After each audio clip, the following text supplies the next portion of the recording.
All right, let's go ahead and get started. Welcome, everybody. So the first thing, as usual, is I've never taught this class or whatever this is. Whatever's going to happen, it's never happened before. But it's something that I've been wanting to talk about for a long time, and I'm going to explain like why I wanted to talk about it for a long time. So there's that this is experimental. And in addition to being an experiment, it's also an introduction to this project. So let me just introduce this real quick. So this is a translation project that I'm working on currently, and I want to kind of explain where these are coming from. And I'm kind of, even in the audience there's probably some folks that may not know about sutras in general. So we're going to have to do a little quick talk about that. But basically, actually, even before I get to this, because I realize I'll need to introduce a few things before we start talking about these, let me actually introduce myself a little bit. So the reason why I wanted to do this class is because for a really long time I've been interested in this book. So this is a book called Women in Buddhism, and it was published in 1979. And I first came across this book, I would probably say around 1999 or 2000. And that's because in 2000 was the first college course that I ever taught. So I was a graduate student at that point, and I taught a course on women in religion. And I didn't teach the whole course. What it is that I was a graduate student teaching under a woman named Helen Baroni. She teaches at University of Hawaii, and she was actually pregnant at the time. And so we co-taught the course, and she covered the Western traditions, Judaism, Christianity, Islam, and sort of women in those traditions. And then she left to go have her baby and passed off the class to me. And I covered the Eastern side of things because that's what I was studying, was Eastern religion. And so that's where this book came into my hands, because this was one of the only books at the time actually to really go into depth, sort of about the, this is actually kind of a misleading title in that way, because this book is not about like historical women in Buddhism. This is sort of about the representation of women in Buddhism, and that's sort of more what I was interested in, not being a woman or not identifying as a woman in that way. At that time, what I was really interested in was, I guess what would be called feminism, but allow me to define some of these terms. When I was even earlier than graduate school, I had my first philosophy class, and it was a feminist philosophy class, and I was tuned in, I was turned on to this idea of the patriarchy.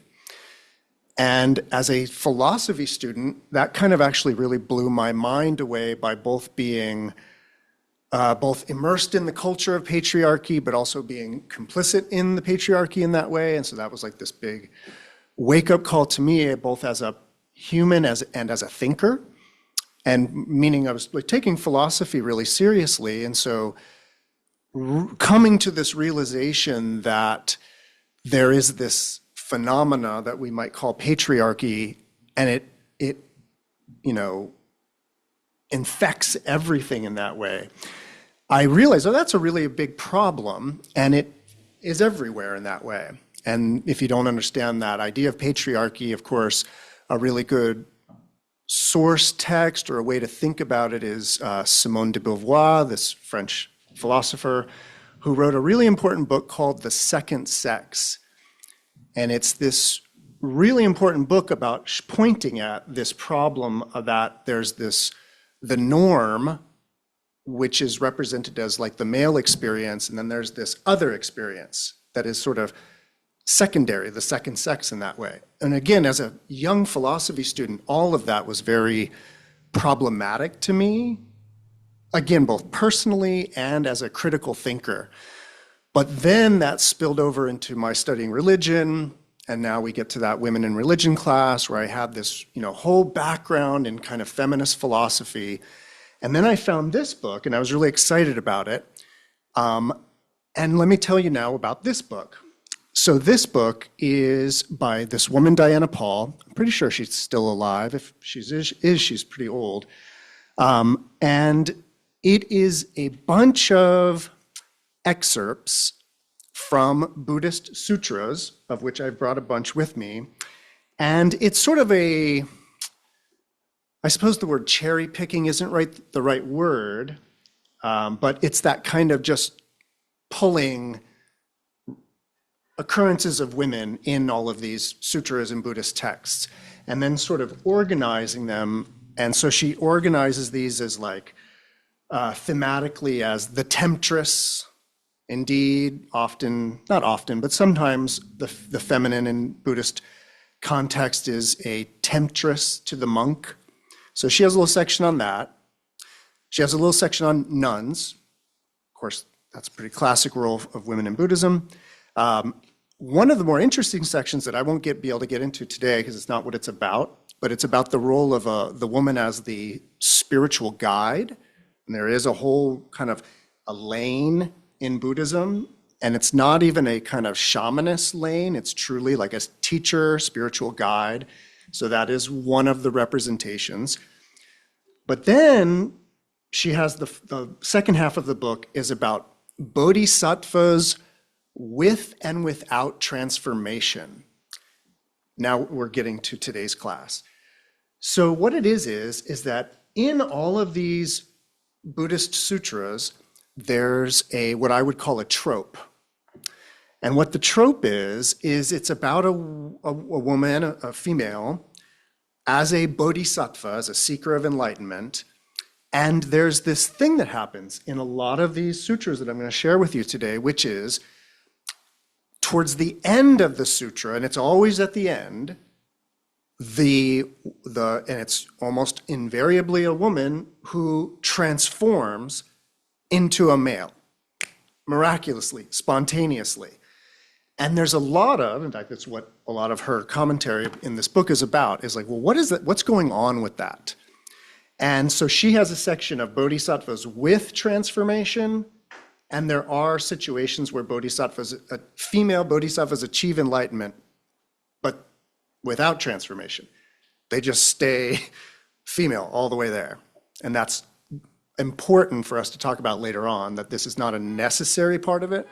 But what we're going to talk about today is this trope of this transformation. And like, what does that mean? What is going on with that? Okay, so that's what we're going to talk about. But I want to tell you a little bit more about this.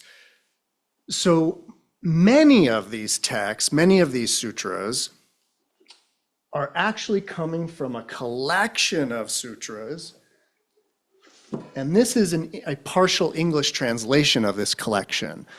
So the collection is called the Mahāratnakūṭa, the pile of jewels. And it is a collection that was kind of created probably around the year 800 or 900.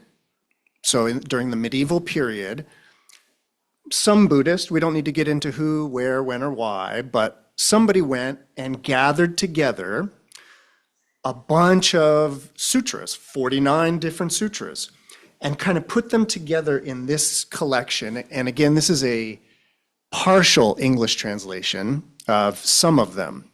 So I think there's about 22 of the 49 in here. And of the 22 that are in here, they're all sort of partial translations. There's only a few of them that are just a full, complete translation. Same thing going on in here. You get partial translation. What I'm getting at is that a lot of these sutras that talk about this, it's hard to get the whole story, like the whole sutra, the whole background.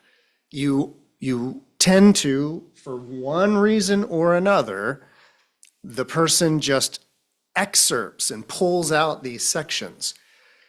So that's sort of a long time ago, and it was mainly from this book that sort of sent me on my way towards creating my own translations of Buddhist sutras in their entirety. So my first goal was to translate a bunch of the sutras that are in here, but to translate them completely so that I, first of all, and then everybody else would have the full context. And I've started with 2 of those. So these are 2 English translations of sutras that we're going to talk about today that I just self-published. They're over there if you're interested in getting them.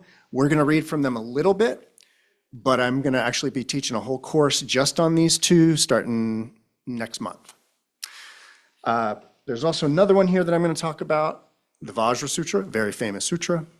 And this is going to come up in a second, so we're going to talk about this.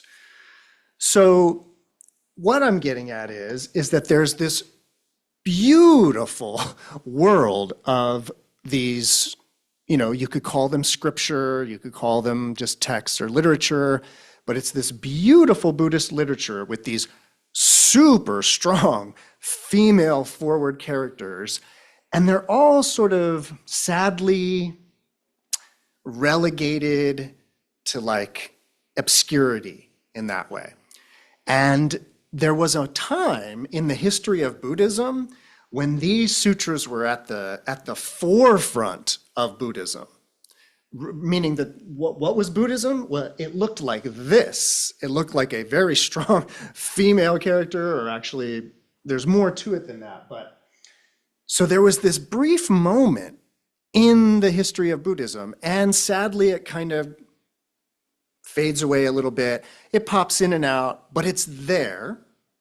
So I'm kind of interested in bringing that type of Buddhism a little bit more to the foreground. That's sort of one of the things going on. And then the other thing that I'm trying to do is there's a way that, let me just kind of start giving you a little more content here. So there's this thing that happens in the history of Buddhism, and what it is that Buddhism as a tradition, if you don't know your history real quickly, right? Buddhism starts around 500 BC or so in India. And even at the time of the Buddha, even at the time when this was all getting started, Buddhism was recognized as being a little bit strange for its inclusion of women into the tradition. So if you don't know this, from the very beginning, the Buddhist path has been equally open to men and women. Of course, this is sort of based on a tradition of celibacy, and so the sexes, as we might say, have been separated. They've always been sort of separated in terms of the nuns living one place and the monks living another place. But in terms of how can I put this? In terms of the access to the goal, it was equal access to the goal of, let's call it enlightenment. We're going to talk more about that later, but we'll just gloss it as enlightenment. So it was equal access to enlightenment, and more importantly, because of the nature of enlightenment in Buddhism, it had nothing to do with the body. Meaning that this was not about your starting point, male or female, and then moving towards enlightenment, because enlightenment just didn't have anything to do with that. So that's 2 things that are a little bit unique in the world of Buddhism from the beginning. This open door policy for everybody, and it wasn't this idea that, well, everybody's invited, but some of you are ahead of the game by virtue of your gender or something like that.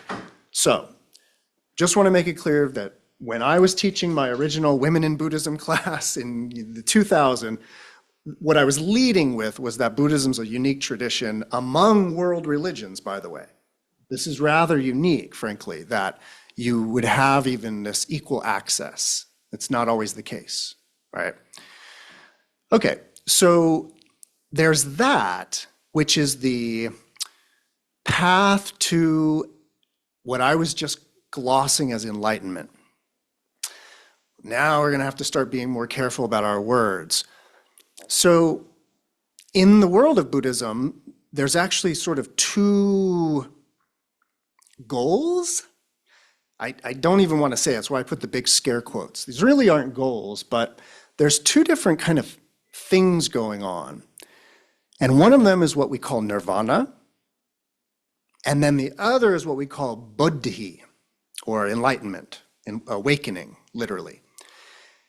Nirvana, that you're probably aware of and familiar with that word, but nirvana is this term, this Buddhist term for basically the cessation of stress, anxiety, dukkha, suffering. So everything, whatever the bad, that emotional badness is eradicated in nirvana.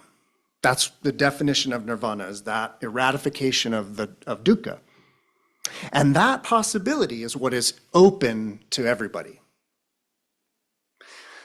Bodhi, though, is where we get some debate. And this is where Buddhism is indeed a religion, a world religion that suffers from the patriarchy. And it suffers from the patriarchy because, of course, India is a very patriarchal society, as many are. And so through history and culture, something happens in early Buddhism.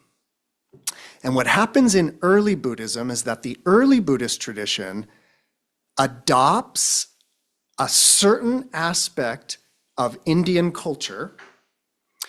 And what happens is that in the early form of Buddhism, it is determined that one actually must be a male before becoming a Buddha.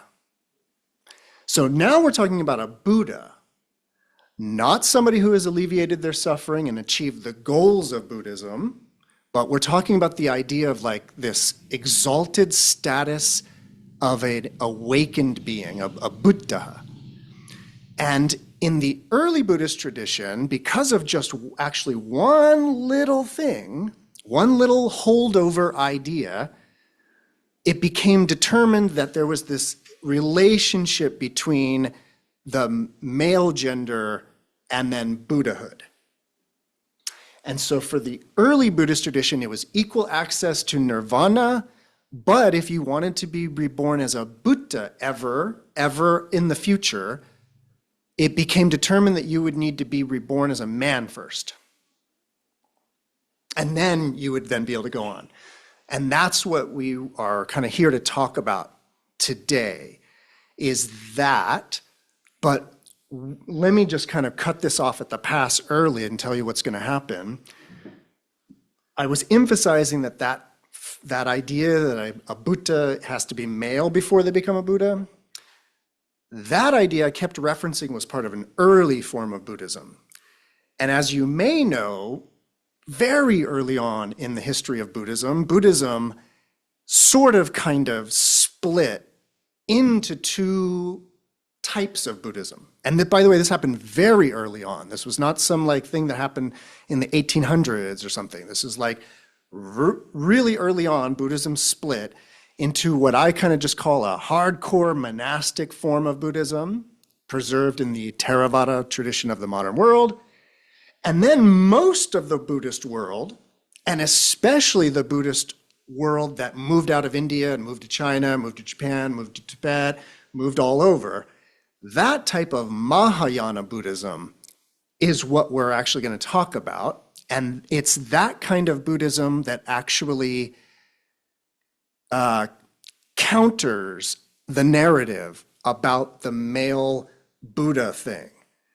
All right, so I needed to make that very clear, that there is a tradition in Buddhism. It is a patriarchal tradition in that way, but it's an old, ancient idea, and very early on, Buddhism started to try to get rid of it as an idea. And that's, again, what I really want to talk about today. So that's a very long introduction to what's about to happen, actually. Any questions that might help guide this? Any interests? Anything that I've said so far? Everybody doing okay at home? All right. So what you need to know for everybody at home and here that might not know, very, very quickly, over in the library over there, and if you ever study with me, you've seen this before, there are 5 books that look a lot like this. They're about this thick, and they are full of hundreds, this one's even maybe close to 1,000, of suttas or sutras, teachings of the Buddha. And these are all the oldest teachings of the Buddha. If you ask me, if you ask kind of scholars like me, I believe that there was a person, the Buddha, who said most of these things. And I say that because I teach a lot of courses on sutra study, and one of the most important things everybody should know about suttas, even these old suttas, it is pretty clear that a person, and it's a particular person, that said these things. And I say that because if you read through all of these, and again, there's 4 other books that look like this, if you read through them all and you kind of study them in that way that I have, you really do start to realize, oh, this is somebody. Like there's a certain humor and a certain just way of talking that it's kind of very clearly some individual's mind. But what a lot of people don't know, though, is that these suttas, though, are taking these things, oh yeah, he said that. Oh, remember when he said that? Oh, and he said that. Now we have this big pile of things that the Buddha said. And what we're going to do is we're going to start taking, oh yeah, he said that, and then wouldn't it be cool if he said that after that? And then wouldn't it be cool if he was saying that to Kashyapya? So what I'm getting at is that suttas, the oldest suttas, all suttas, are narrative constructions. They're not, they have never been sort of a verbatim record of a historical event. They've always been narrative presentations of the teachings. And that's going to be really important to understand for where we're going. All of these early teachings, of course, are the foundation of that early type of Buddhism. But there's one sutra in particular, and that sutra is this one. It's called the Vajra Prajna Paramita Sutra, otherwise known as the Diamond Sutra. Most people know it as the Diamond Sutra. And this Diamond Sutra is a very important sutra because it is the sort of the link, it's not quite a missing link, but it's a link between these early suttas and all of these other suttas that I'm going to tell you about today that are these more Mahayana type of suttas. In other words, what I'm getting at is that we're about to explore a very radical message of equality. And that radical message of equality is because of the Vajra Sutra's presentation of the teachings that are in here. So what I'm trying to do carefully is explain that indeed this Vajra Diamond Sutra thing marks the beginning of a new type of Buddhism, but if you ask me, it's not new, it's sort of just a clarification of what's going on in here, if that makes sense. Okay, so just a quick show of hands. Who's familiar with the Vajra Sutra? Excellent, excellent, excellent, middle, all right. Cool, awesome. So the Vajra Sutra is sort of really, really important for delivering one super important message. And that super important message is, you probably know it as the teaching of emptiness. The teaching of emptiness, or shunyata, that's our kind of our entry point to all of this today, is that we need to understand that teaching of emptiness. Now, of course, that's a very tricky teaching there. There's a lot of different ways to explain the teaching of emptiness. The most important thing you need to know, though, for today is that emptiness doesn't mean it certainly doesn't mean like empty like that, right? because this term emptiness is going to go for this just as much as this. So empty doesn't mean hollow or like vacant, I suppose, or vacuous. No, empty is sort of about the idea about thinking that things have a fixed, objective nature. In other words, it's the idea that we might have, it's actually a very infantile idea, but it's the idea that if I have whatever it might be, it doesn't really matter what it is. Some things lend themselves to this more than others, but it's the idea that if I have, a great example is the old red apple, green apple.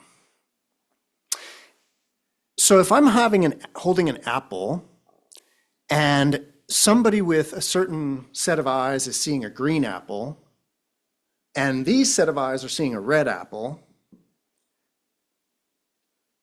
there's this question of, but what color is it really? You know, who's right? But if you understand how vision works, if you understand how color works, you would actually understand that that's a very silly question to be asking. What do you mean, who's right?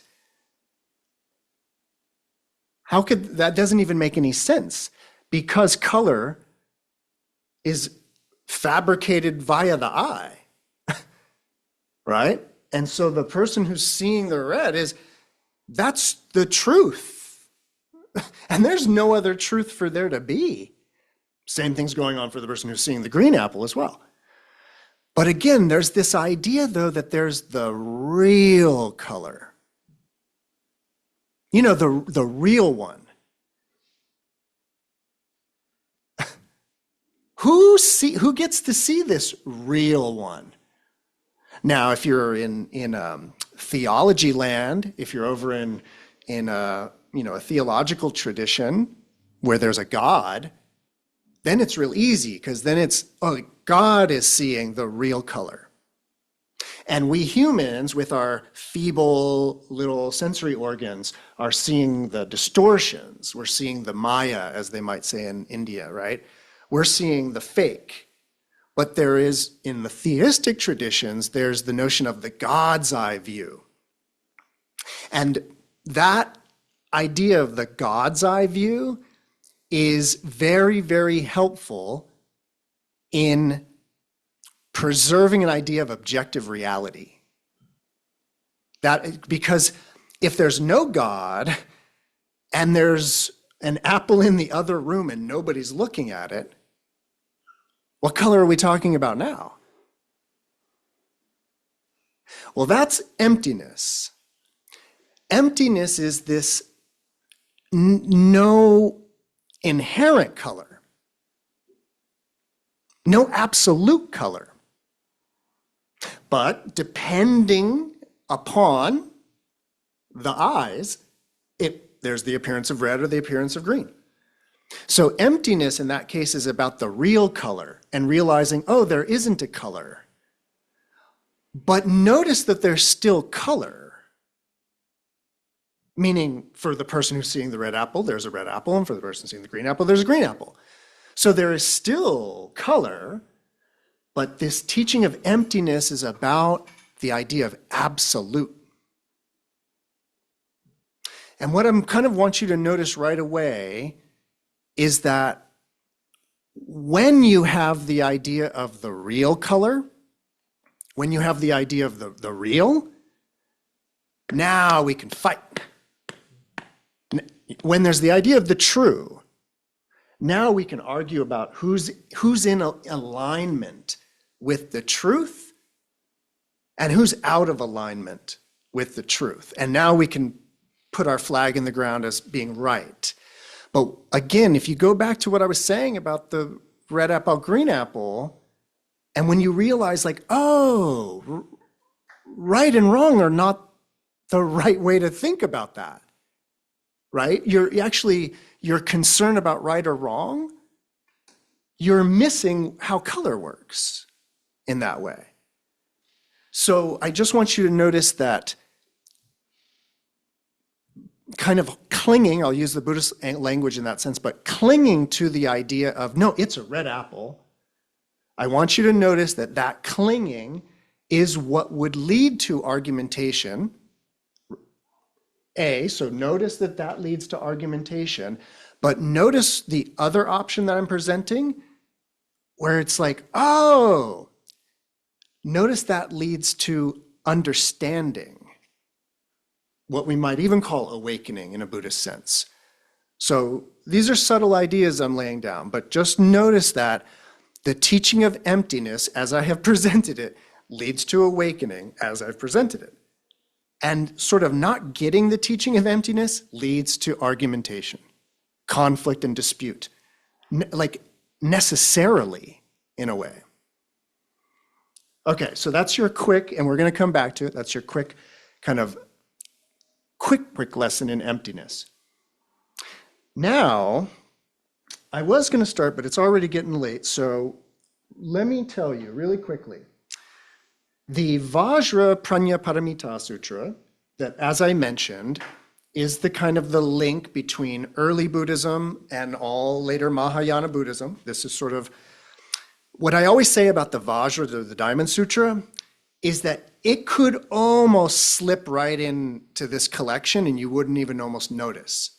It is so similar to the early Buddhist teachings, but it has little kernels and little seeds that eventually become, and this is what they eventually become, this sutra.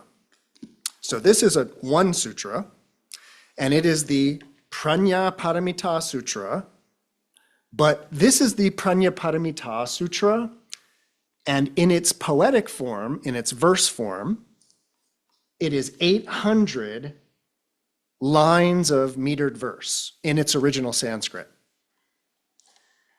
This is the Prajnaparamita Sutra in 8,000 lines.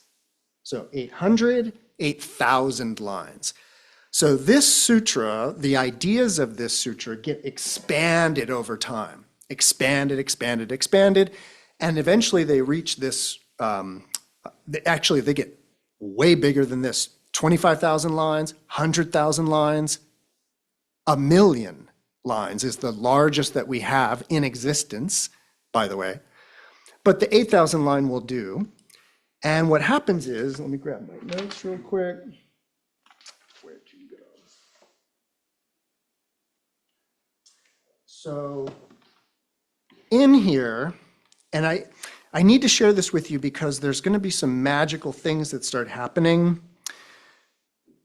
There's so many little things that are about to go on with I'm going to share with you a bunch of stories.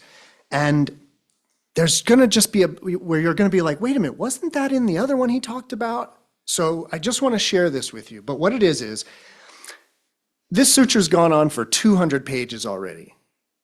But then all of a sudden, a certain woman came to the assembly where the Buddha was and sat down. Then she rose from her seat. She put her robe on over, or she kind of bore her right shoulder, saluted the Buddha, pressed her palms together, and said, Buddha. And this is coming off of the heels, and this is important. This is coming off of the heels of talking about the path of the bodhisattva, and the path of the bodhisattva being difficult. And all of a sudden, this woman shows up and sits down and says, Buddha, when placed in all of those difficult positions that this sutra just talked about, she says, I will not be afraid. And without fear, I shall demonstrate the Dharma to all beings. Thereupon, the Buddha smiled. Its luster radiated endlessly throughout the world. It rose all the way up to the Brahma heavens and then returned, circumambulated the light, circumambulated the Buddha 3 times, and then disappeared into his head.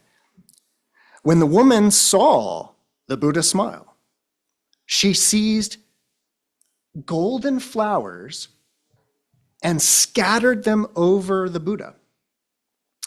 The flowers, without being fixed anywhere, remained suspended in the air above the Buddha as a canopy. Ananda, the Buddha's young disciple and kind of attendant, says, "And what reason, O Buddha, what reason for this smile? It's not without a reason that a Buddha smiles." And the Buddha says, "Oh, this goddess," so she turns out not to even be a woman, she's a goddess, this goddess of the Ganges River. Ananda, this goddess of the Ganges River, in a future time, will become a Buddha, a Tathagata, named Golden Flower, an Arhat, fully enlightened one, proficient in knowledge and conduct, well-gone one, knower of worlds. In the time period known as starlight, she will appear in the world and know full enlightenment. And then when she has deceased there, she will cease to be a woman and she will become a man. There, or from there, he will be reborn in the Abhidharati Buddha world with the Buddha Akshobhya, in whose presence he will lead the holy life. And basically it says from there, they will eventually become a Buddha. Just so, I'm skipping ahead, the goddess of the Ganges River will pass from Buddha land to Buddha land, and she will never at any time be deprived of seeing the Buddhas until her ultimate enlightenment. All right, that's it. That is the occurrence.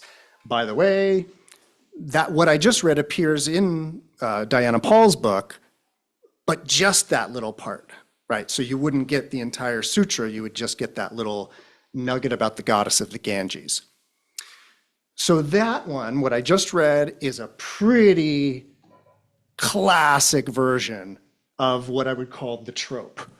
This trope of a very, a woman who steps up and explains the Dharma clearly, and then receiving this kind of prediction that in the future they will transform into a man and then become a Buddha.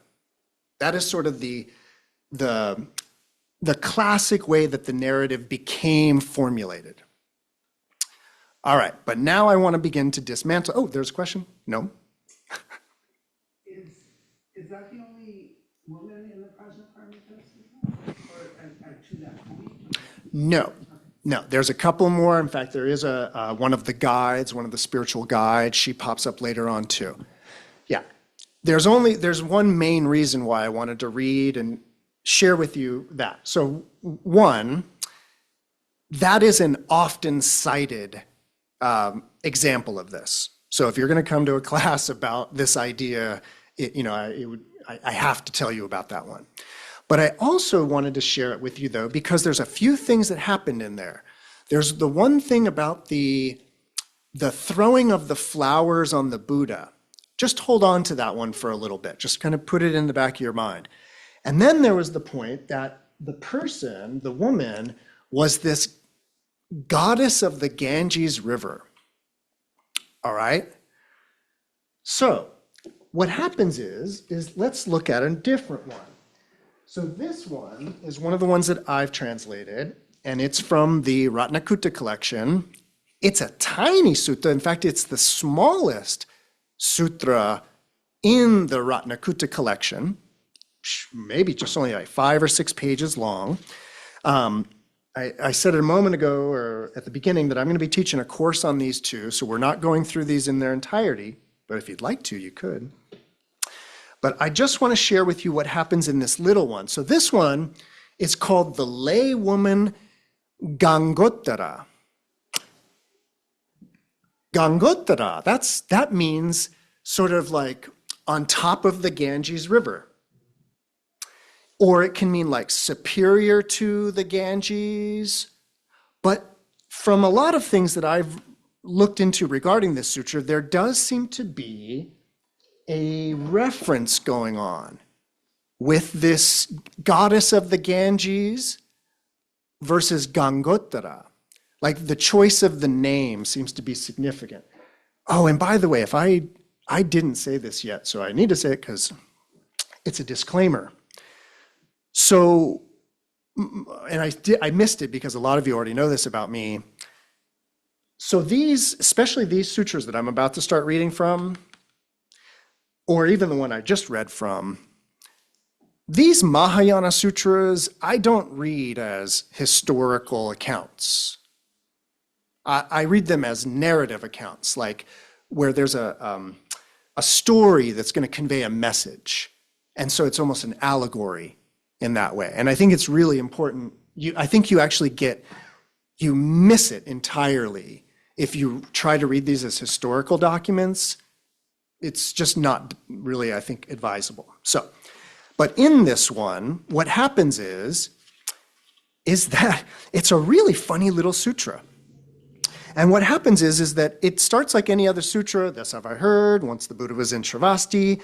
And this upasika, a lay woman, so she's not even a nun, a lay woman comes to where the Buddha is, and just like, almost verbatim, like what I just read to you, she comes and bows to the Buddha and sits down.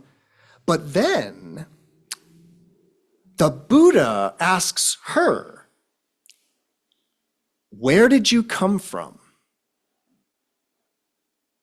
It's like the simplest and most complex question at the same time, right? It's like simultaneously like blowing your mind, and it's the most mundane, like, where'd you come from, right?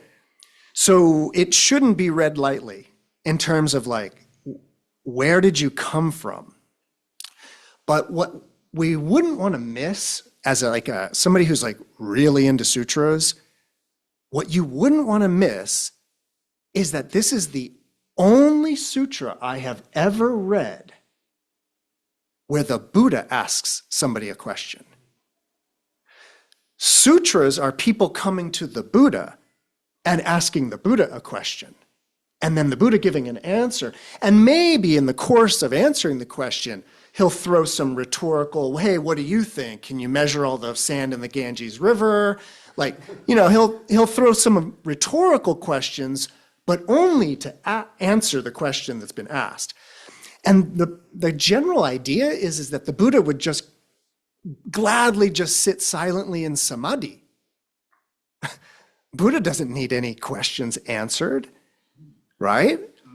So the idea is that if somebody comes to the Buddha and says, Buddha, I have a question, then it's like, okay, well, I'll answer.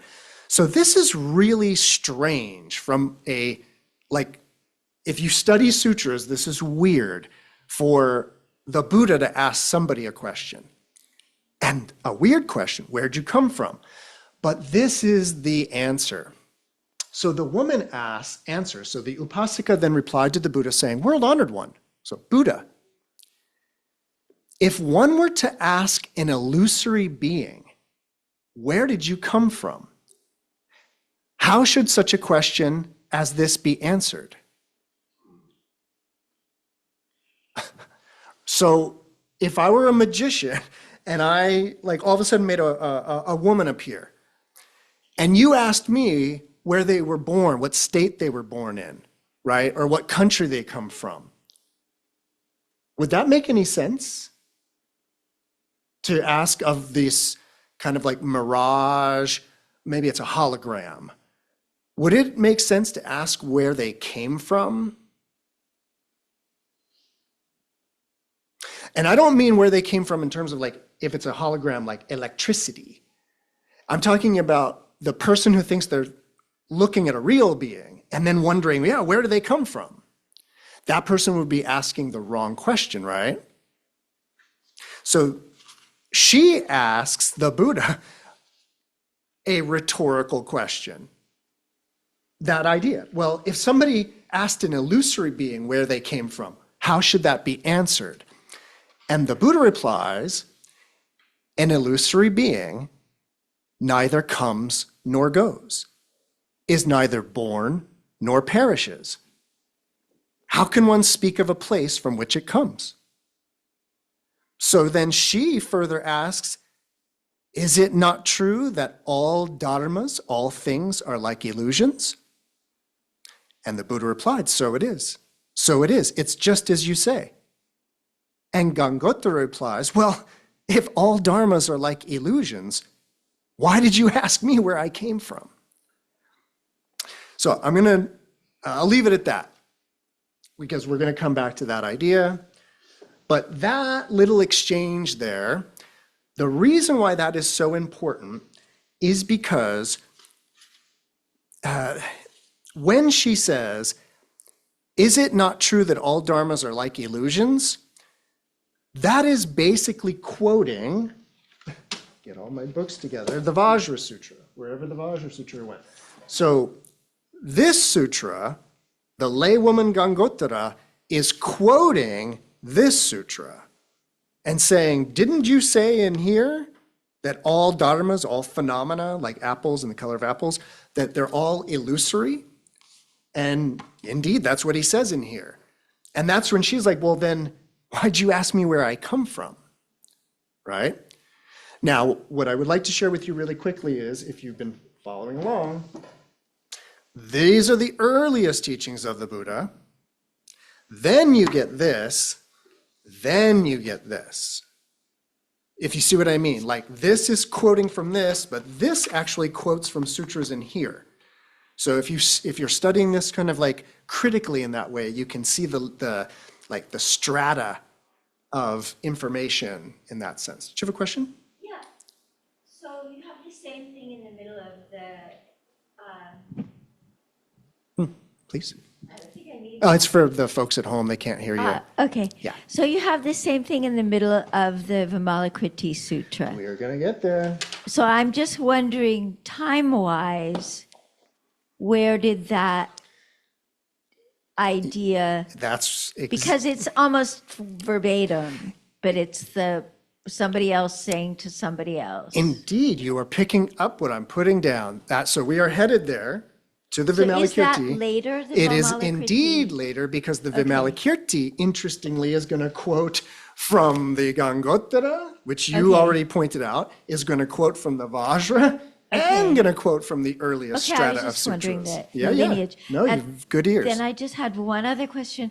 So with the Prajnaparamita, the large one, I'm just wondering, so that's obviously in English. Yes. To what extent have they been translated? Like what? And I know you mentioned somewhere in a podcast or something that there's this huge, vast amount of untranslated text. So with the Prajnaparamita, we've got the Diamond Sutra, and then you've got the 1,000. Yep. So what extent has actually been translated of that? Of just the Prajnaparamita sutras? Yeah. Let's see. So this guy, Edward and who did Konza, is like the main translator of Prajnaparamita sutras. And so he translated Diamond Sutra, Heart Sutra, classics, translated this one. He translated the 25,000 line version. And then he also published a little book called The Short Prajnaparamita Sutras that has maybe like 8 or 9 little ones. And there's a spattering of other ones. But there is, in Chinese, there is what amounts to the 1,000,000 line version. And it's a massive translation of a Sanskrit original into Chinese, and it's never even really been looked at by scholars in that way, not let alone translated. So that's really what I think a lot of us that know about all of this, we're waiting for that, and that'll be a little while, I think. But Thank you. yeah, great question. Okay. So now that we've talked about little Gangotara, and we've talked about the original goddess of the Ganges, let's move on and let me talk about our Sumati Dharika. So now I want to talk about a sutta it's in the Mahāratnakūṭa. I have translated it, but I haven't published it yet. It's coming. So I will look at it. I'll read to you a little bit from my version. But let's see. This is actually very interesting, and it'll be interesting if I can explain all of this. So this is a story, the little Sumati Dharika. So Dharika means a girl, and in this case, it's actually an 8-year-old girl. So Sumati is her name. Sumati. Sumati means like subtle intellect. So she's the girl of subtle intellect. And what it is, let me get my pages together. So she comes to the Buddha, this little 8-year-old girl, and she asks a bunch of very precocious questions. And the bulk of the sutra is actually just the Buddha answering all of her precocious questions, basically about the bodhisattva path, bunch of different things. It's a beautiful little sutra because she asks like a bunch of questions that might be construed as vain, like things like, how does one attain great wealth? How does one attain great beauty? But then the way the Buddha answers them, it's just these beautiful like reversals of what you think wealth is. So like the Buddha puts it in terms of having like a lot of friends and describes ways to get a lot of friends. And then that is great wealth. Like, what, you think I was going to give you coins? Like, so it's just a beautiful little teaching to this precocious little 8-year-old girl. But then we get a very classic moment. And if you know Vimalakirti, you're going to start to pick up on these themes. So after this exchange, and eventually, I need to also tell you about this. This is also part of the trope. These women who then speak the Dharma with great eloquence, they say. After the exchange with the Buddha, she says, little Sumati says some pretty remarkable things. And at that moment, a bunch of monks, bhikshus, shravakas, but male monks start to challenge the little girl. Like, you can't talk like this. And she just goes right back at them. And it turns into a very interesting confrontation. And this happens throughout all of these sutras, that the young girl who's espousing the Dharma gets confronted by these old school, the elder male monks. And then in some of them, what happens, and it happens in this one, is that after she defeats all of the monks, the male bodhisattvas step in and start challenging her. Even to the point where, if you know Manjushri, the bodhisattva of wisdom, Manjushri steps in and says, where to jump in? He eventually comes over and says to her, basically, wow, you are so eloquent. Why don't you transform your woman's body?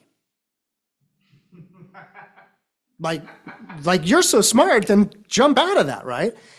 And Sumati replies, I don't know which one to read. The translations are also wonky. But she says,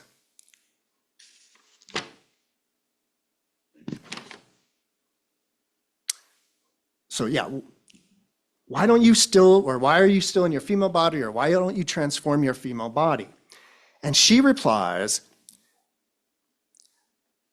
in this version, I'll read you this one. If the innate characteristics of a woman are unattainable, what is to be transformed? Or, my translation is, the characteristics of a female cannot be grasped. What is there to transform?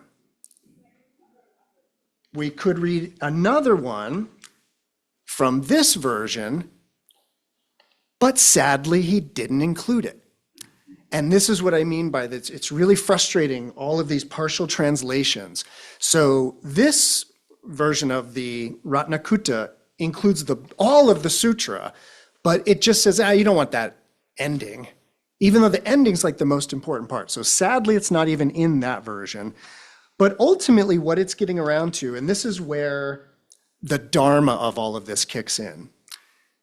Sumati says to Manjushri, who again is like the highest level bodhisattva of wisdom, and Sumati says, the characteristics of woman cannot be grasped. What is there to transform? And this is the message that we want to start thinking about at a much kind of deeper level regarding everything. And it's this idea of like, what is a woman? What is a man? But specifically, like, what are we talking about when we make such distinctions? And what I mean is that, and I can't, I don't want to digress too much into like a Dharma talk in that way, but yeah, what do you got? He's asking her that because under the assumption that she can't be a bodhisattva as a woman? Is that why he's asking her that? Yeah. Like, yeah. like you could do that and then it would be better for you for that reason. I hear you. Or is it more dickish? Your question's a really good one. Hold on. Where's it at? Where'd you go?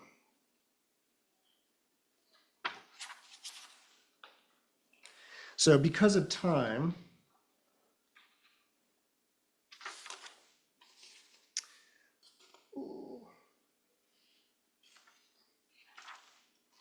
sorry, 1 second.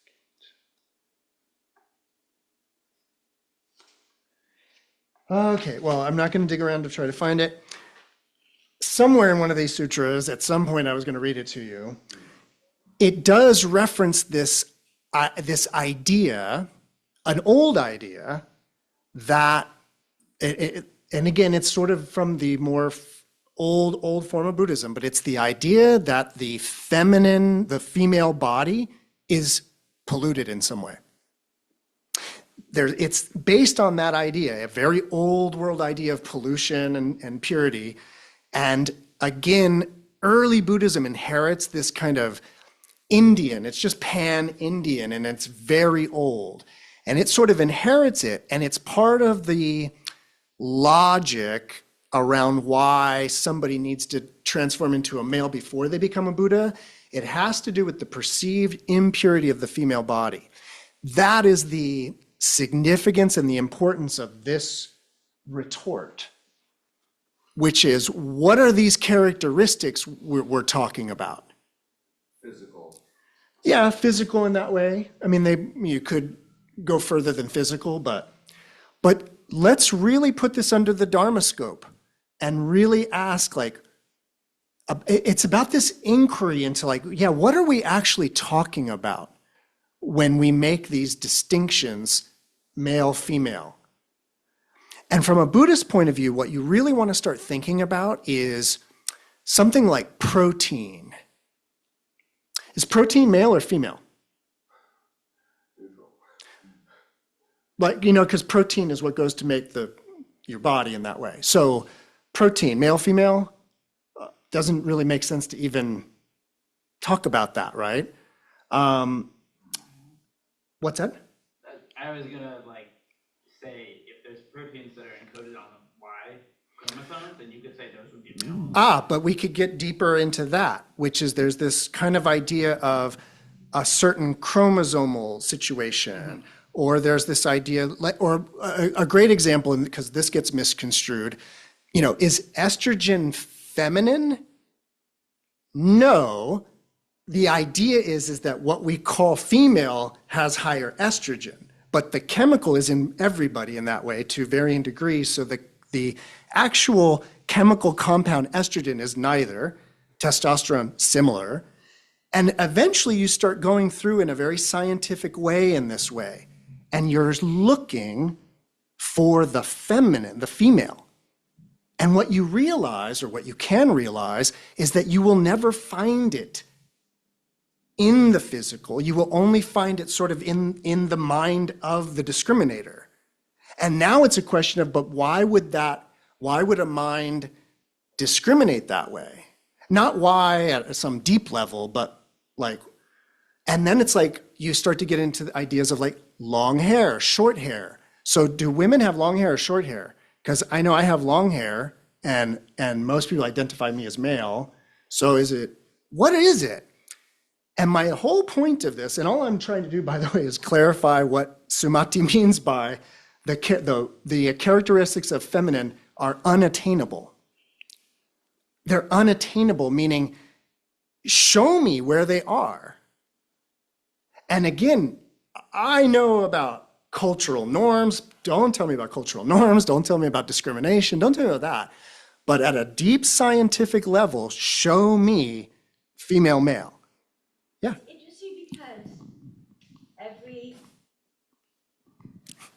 in the human species anyway, everybody's female for the first 10 weeks.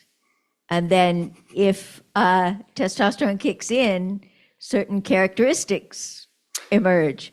Otherwise, it's a female body. Or if other chemicals kick in, you may get an androgen or you may get whatever you get. But starting from the first 10 weeks, it's neutered. Indeed, but what we really want to do is at that deeper level, I want to remind you of the red apple, green apple, and now male, female. And again, the idea is that what you were just espousing is the idea that the feminine is out there, and that the idea that we are all female in the beginning. Neutered. Well, what we are going for is an idea of what I was like, kind of what I was saying regarding protein. Is it male or female? And realizing like, that's not actually the right question to be asking, right? And so the pursuit, or what we're interested in, is what would be female, right? And if you start talking about chromosomes, I know people that have all kinds of chromosomes, all kinds of ways, and they look all kinds of ways, and they present all kinds of ways, they are construed all kinds of ways. And so what we're doing is sort of looking at this kind of social construct versus an actual objective. And this is where I go back to my red apple, green apple example. By the way, this teaching of emptiness that we are now applying to male, female, we applied it a moment ago to red apple, green apple.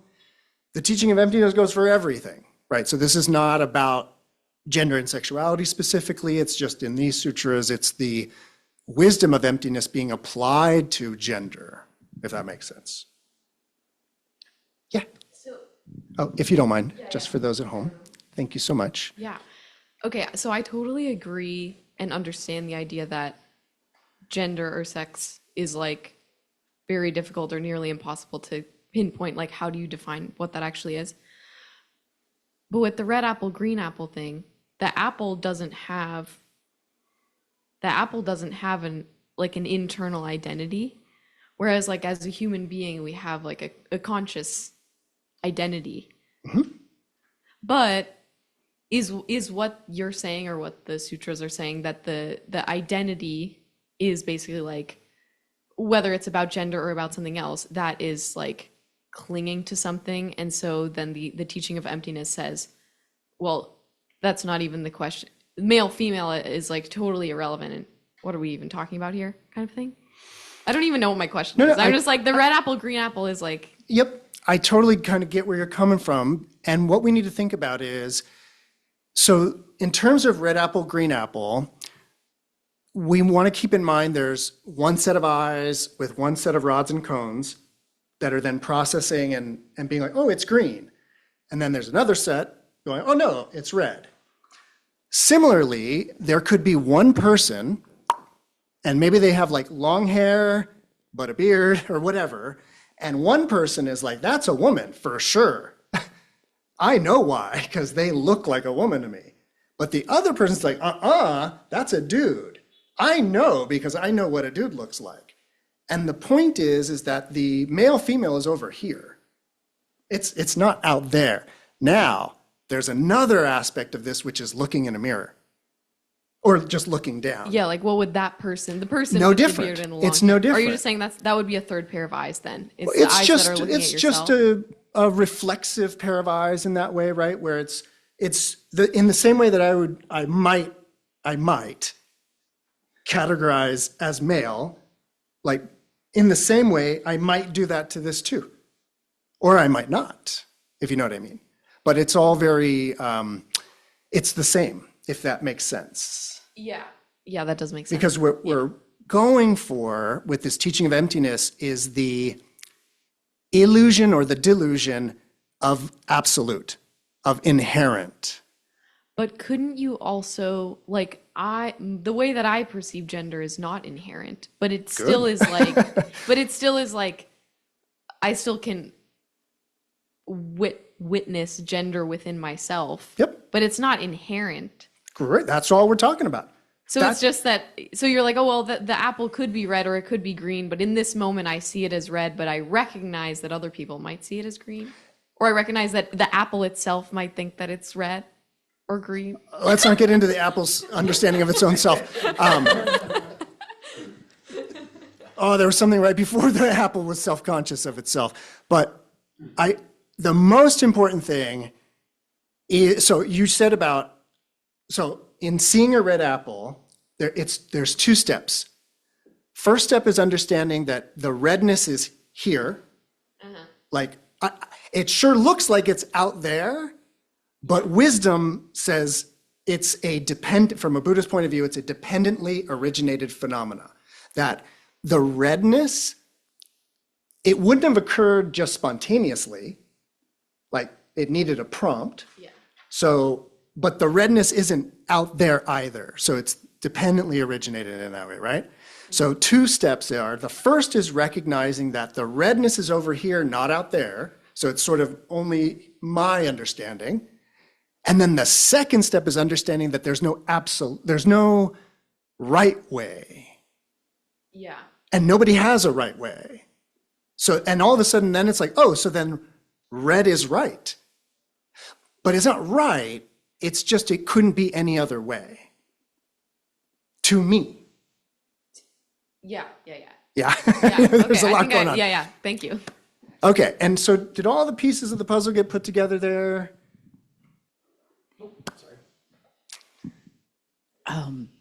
Hello. So, my question is, it seems like in this example, what she's saying fits like perfectly into like, you could like take Judith Butler, works, or like, queer theory and be like, look, this woman, if in the Buddhist text from 2,000 years ago, like seems to be like fitting perfectly into the emptiness of gender. But then, like, I wonder, if we hadn't just been in a political environment where that is like a circulating, thing, how would they have interpreted it at the time? Are there people in ancient China being like, gender is an illusion? I'm, transitioning back and forth every day, like my friends here are doing. Yeah, like, are we like reading it through a modern lens and being like, oh, perfect, it matches up with, Yeah. That is a level of criticality I welcome. Like, that is an awesome question. It's one of those questions that's sort of like all kind of critical theory are difficult to answer in that way, because we don't have a time machine in that sense, and we are stuck in our own milieu in that sense. So tricky question. The reason why, though, I wanted to do this is because as I was saying, in this book, she just pulls out the little transformation part, and she just pulls out the kind of the juicy part in that way. And what I wanted to do with this class, or this kind of group, is I wanted to actually contextualize these transformations, and I wanted to show how it's not like there's a sutra going on with a bunch of men, and there's a discourse going on about, I don't know, about like meditation, and like it's not like they're all getting enlightened, and then a woman shows up, and they're like, well, if you want to be in the group, you got to transform. And then she transforms to join the group. And now my point is that the actual sutra, like the whole sutra, is about equality, emptiness, like these really heavy ideas about, in particular, about characteristics that we're talking about. And it's just hammering on these ideas and then uses this female transformation as a allegorical presentation of the Dharma. Does that make sense? In answer to your question, I don't think it's actually reading it into the text unless I'm reading the entire text out of my cultural milieu, which again, critically I am, if you know what I mean. Mm-hmm. But insofar as we can get out of our own milieu in that way and actually read, I do believe that that is what it's saying, in a deep, deep way, not a hopeful, wishing way, if you know what I mean. I hope they were as progressive as I think. I actually think they're more progressive, frankly. In fact, I'm hoping to get to the Vimalakirti because that's the real cherry on top. The other thing, by the way, to your great question is, if this was an isolated occurrence, just maybe one obscure sutra, then I might totally get on board with your critique of wait, are we just reading that?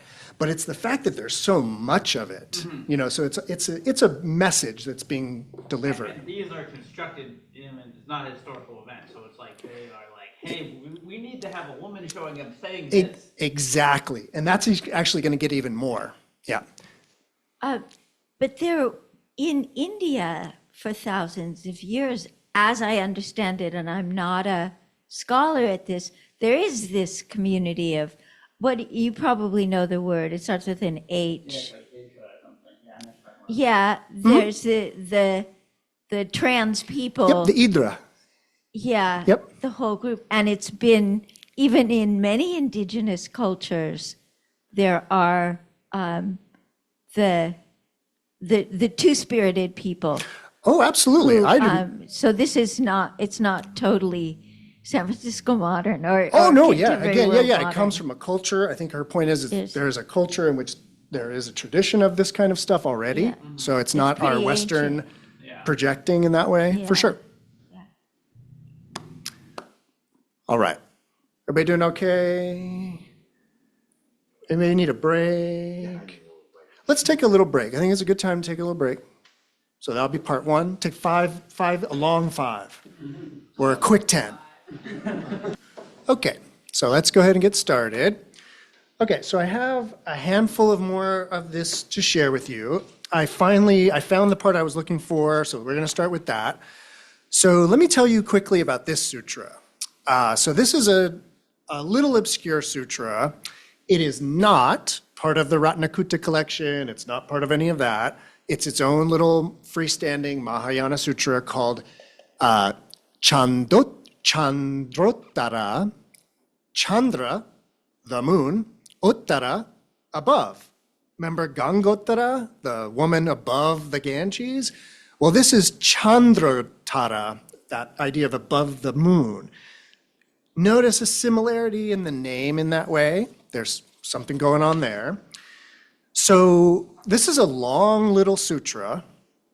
It's very funny, and actually, because there's been a few references to Vimalakirti, people find this interesting.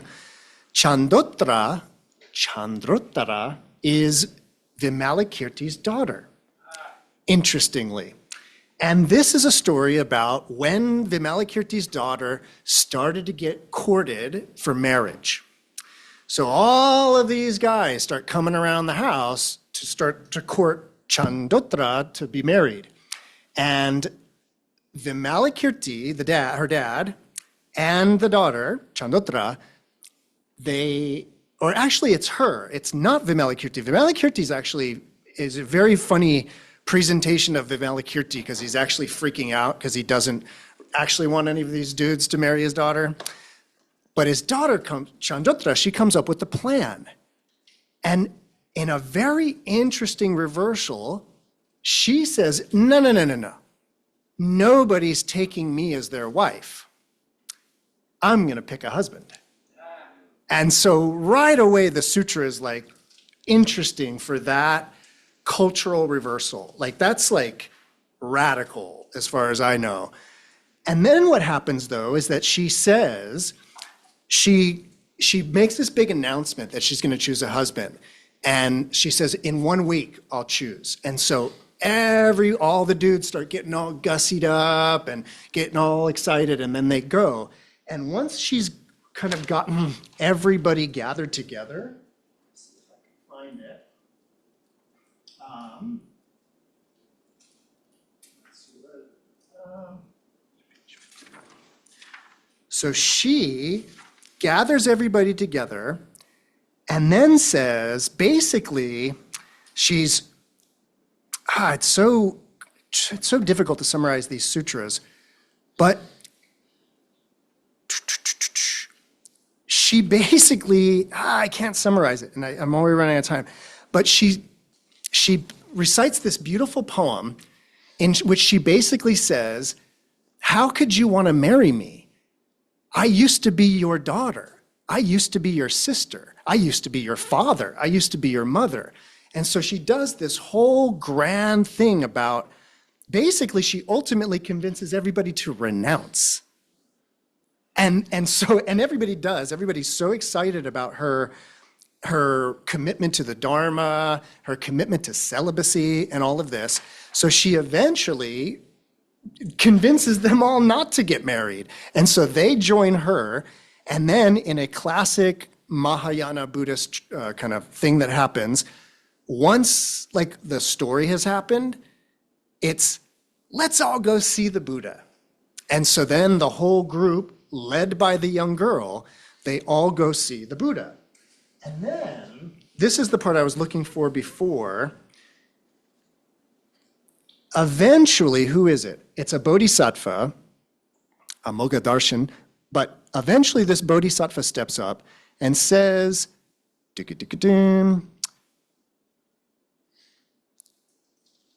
so they eventually say, Chandotra, like again, they laud her eloquence.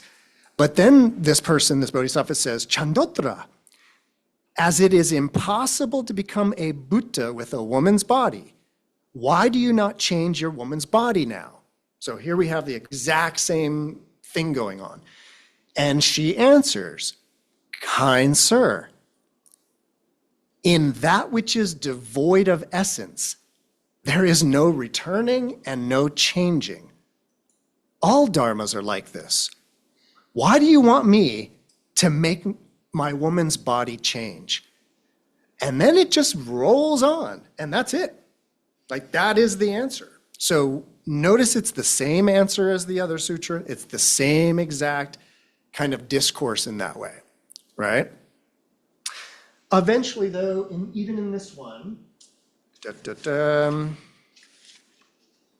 we do get a long poem by the Buddha where the Buddha again predicts that in the future, Chandotra will transform her woman's body. And so we get this sort of similar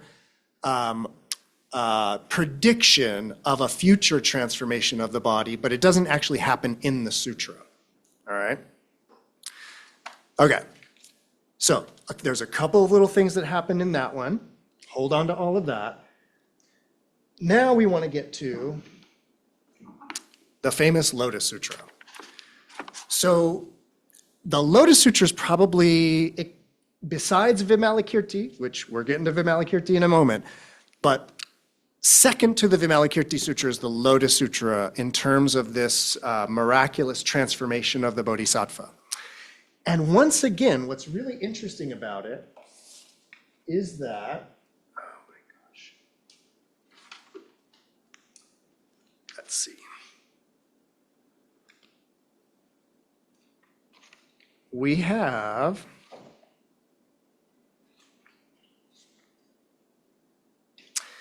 so once again, it's Manjushri, the Bodhisattva of wisdom, and another Bodhisattva talking to Manjushri and says, wow, like this teaching, the teaching of the Lotus Sutra, it's very profound. It's very subtle. It's very wonderful. A treasure among sutras, a rarity in the world. Manjushri, are there any living beings who, by earnestly and diligently practicing this sutra, have been able to attain Buddhahood quickly? And Manjushri says, there's one person. There is this daughter of the Naga king. So the dragon king, the Naga king. So Sagara means ocean. So there is this daughter of the Naga king Sagara who has just turned 8 years old. Her wisdom has keen roots, and she is good at understanding the root activities and the root activities of living beings. She's mastered the Dharma. She's been able to accept and embrace all of the secret teachings of the Buddha. So it's this long paragraph about how smart she is. And then that bodhisattva that asked, is there anybody that could possibly understand this sutra? And Manjushri says, yep, there's this one 8-year-old girl. The other bodhisattva who asked, he says, no way. I can't believe that there's a girl who in the space of an instant could achieve perfect enlightenment. No, and that's the thing, is that there is a recurring theme of the 8-year-old girl. I don't know, I have yet to detect if it has like allegorical significance, but it is a theme. And so, in saying this, Bodhisattva's like, no way, there's no way that a girl could possibly achieve enlightenment like that, right? But before he'd even finished his sentence, the Naga king's daughter suddenly appeared before the Buddha, bowed her head in obeisance to the Buddha, and then moved to one side and recited this verse. And yeah, so she recites a poem about kind of how great the Dharma is, how great the Buddha is. And then at that time, Shariputra, who we're going to encounter again in a moment, but a monk, this dude Shariputra, says to the Naga girl, you suppose that in this short amount of time, you have been able to attain perfect enlightenment. But this is difficult to believe. And why? Because a woman's body is soiled and defiled, not a vessel for the Dharma. How could you attain enlightenment? The road to Buddhahood is long and far. Only after one has spent immeasurable kalpas pursuing austerities, accumulating merit, practicing the paramitas, only then can they achieve such a success. Moreover, a woman is subject to the 5 obstacles. She can't be reborn as a Brahma, heavenly God. She can't be reborn as a Shakra, heavenly God. She can't be reborn as a Mara, heavenly God. She can't be reborn as a wheel-turning sage king, and she can't be reborn as a Buddha. How then could a woman like you be able to attain Buddhahood so quickly?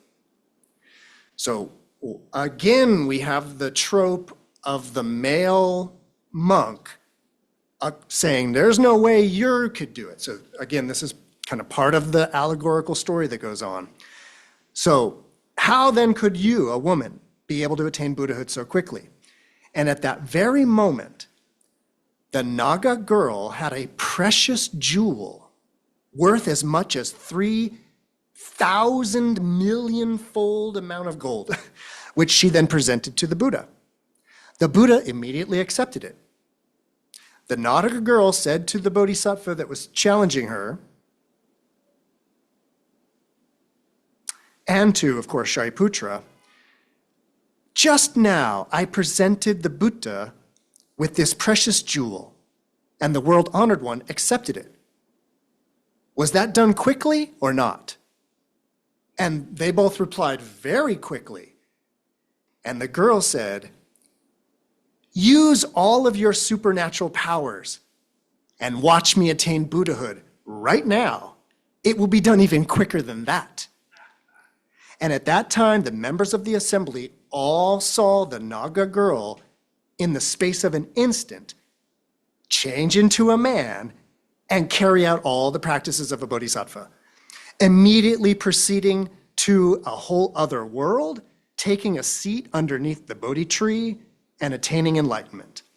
And at that time, in this world, all the bodhisattvas and the monks and the gods and the nagas and everybody, all from a distance, because this is all happening in another world, they all saw the Naga girl become a Buddha and preach the Dharma to all the heavenly and human beings in the span of an instant. So that is the famous Naga princess who does turn into a man, and we do see this, but there's a funny thing going on, which is that it's like you could read that a few different ways. You could read it in the old school way of, gotta become a man, or you could read it as her doing whatever she wants to do in that way, like exercising her own spiritual power in that sense. Now, during the break, I was asked a question, Lady Red asked a question about sort of how should we understand such a transformation? Should we understand it like literally? Should we understand it like, how should we understand it? And I do think that these should be read allegorically, so I don't think that we are looking at a historical account of a miracle in that way. But in terms of like this idea of instantly changing into a male or a man, that was sort of Lady Red's question to me, was like, how to understand that. And I just want to really quickly remind everybody of like this essential teaching that we're dealing with here. And it has to do with this one. So I always like to use this one because this is sort of my Buddhist magic trick, or it's one of my many Buddhist magic tricks. And it's the idea is that I'm going to miraculously transform this in an instant, in front of your eyes. And what it is that I know that when you see this, you probably think it's a roll of toilet paper. I get it, right? But as I often like to tell everybody, this is my very, very long, delicate scarf.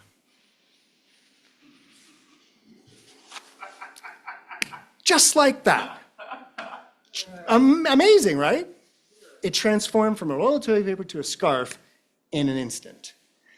That is my understanding of this kind of miraculous transformation in that way, because it's about what I just did.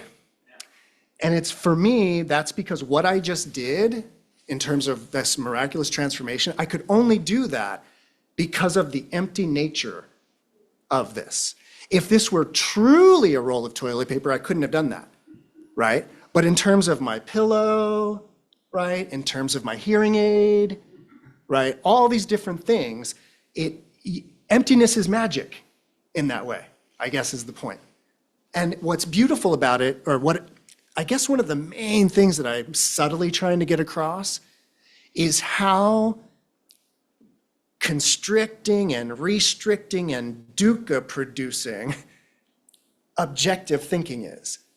Like when we think that things just are that, and they're that for everybody, and if somebody says otherwise, they're wrong, like all of that is just constricting dukkha.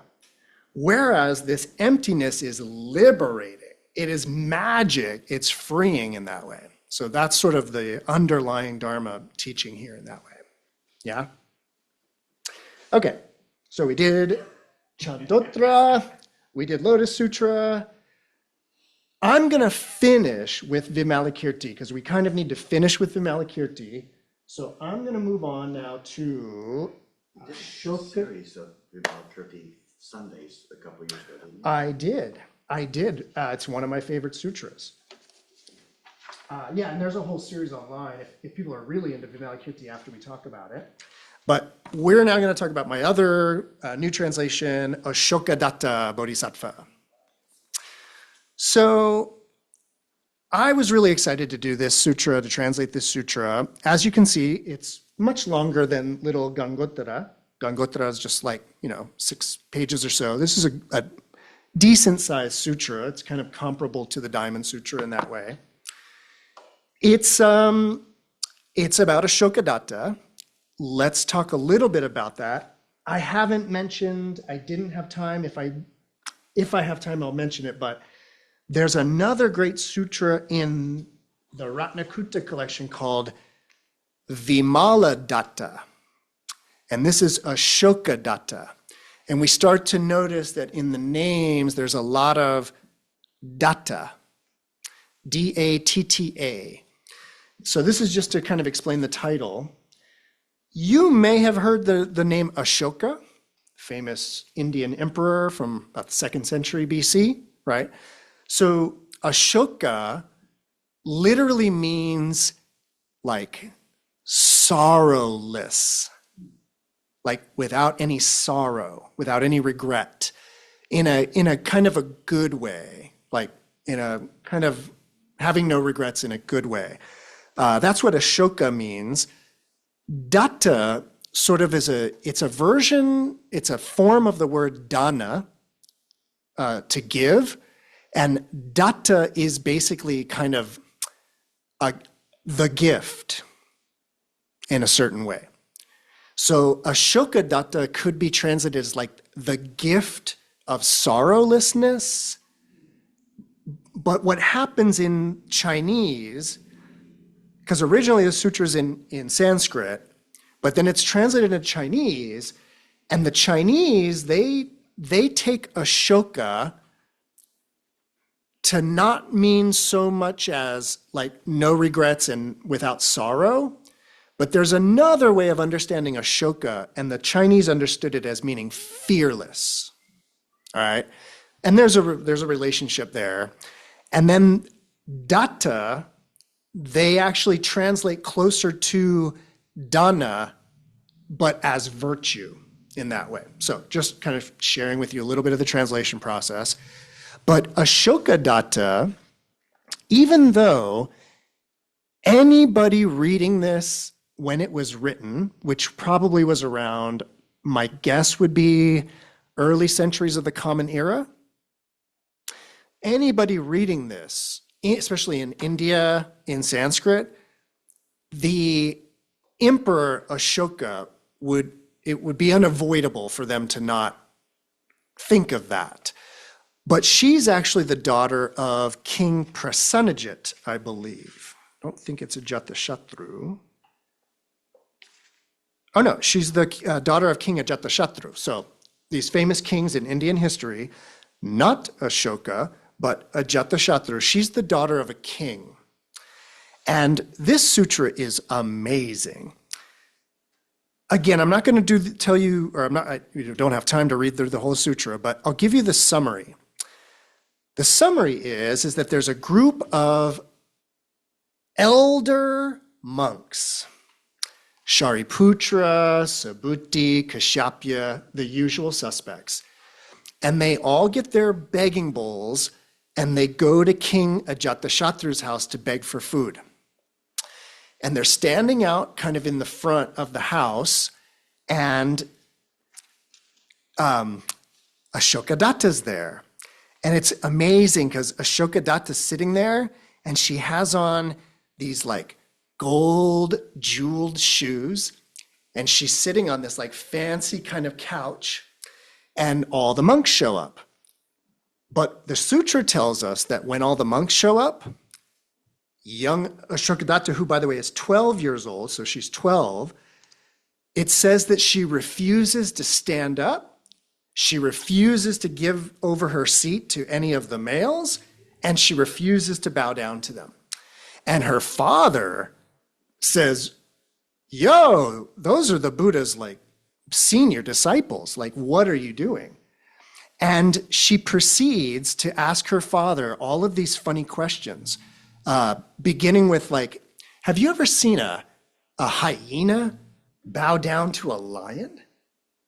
Have you ever seen a firefly? Or have you ever seen the sun bow down to a firefly? And she gives all of these analogies. And eventually what this becomes is a discourse about the superiority of the bodhisattva path to the old school monastic path of the so-called Shravaka. And it's amazing because what the discourse is explaining is it's happening on so many levels. You have, first of all, you have the elders, that they're teheras, right? They're the elders. And a 12-year-old talking to the elders. So you have a age reversal. You have a female talking to the males. So there's that reversal. You have a lay person, because she's a householder, talking to a group of monastics. So you have that reversal.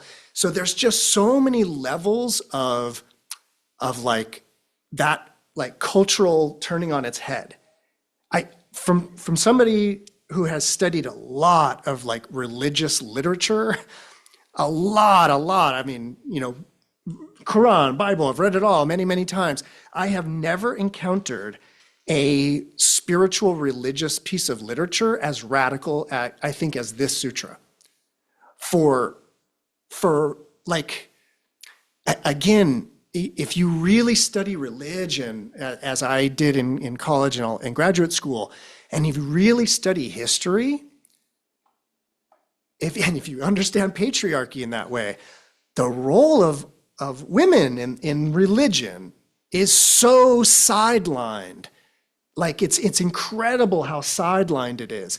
So this sutra is amazing for having so many radical things going on at one time. But she even yells at her own father. So there's like that going on too. So eventually she's espousing that because she's basically in a non-egotistical way, and she does this in a very skillful way, she's basically saying that the bodhisattva path, the vow to liberate all sentient beings, she's saying that anybody who's made the bodhisattva vow is immediately superior to the monks. Immediately, because the monks have, and that tradition, the old form of Buddhism, has only made a vow to liberate themselves. The vow, the practice, the whole tradition is about individual self-liberation. And at the best, at the most, sharing techniques of individual self-liberation. The bodhisattva path is about processes, practices, techniques for liberating and awakening all sentient beings. That's the vow. So we are practicing the bodhisattva path is a form of Buddhism that is moving towards the liberation of all beings. And as a bodhisattva, if I'm sharing the Dharma, I'm sharing the processes for liberating all sentient beings. That kind of makes sense? So she's a bodhisattva. She's espousing the bodhisattva path, and that's where she's saying, that's the authority that I'm standing on that allows me to basically not stand up to you in that way. Radical. That's all, I know I've said that word many times, but it just is so radical. So that's sort of the build-up in that way. Let's now go to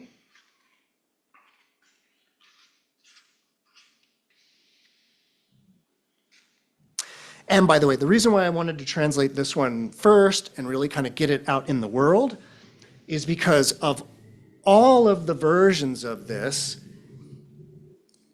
except for Vimalakirti. It's why I'm saving Vimalakirti, because it's like really, really super special.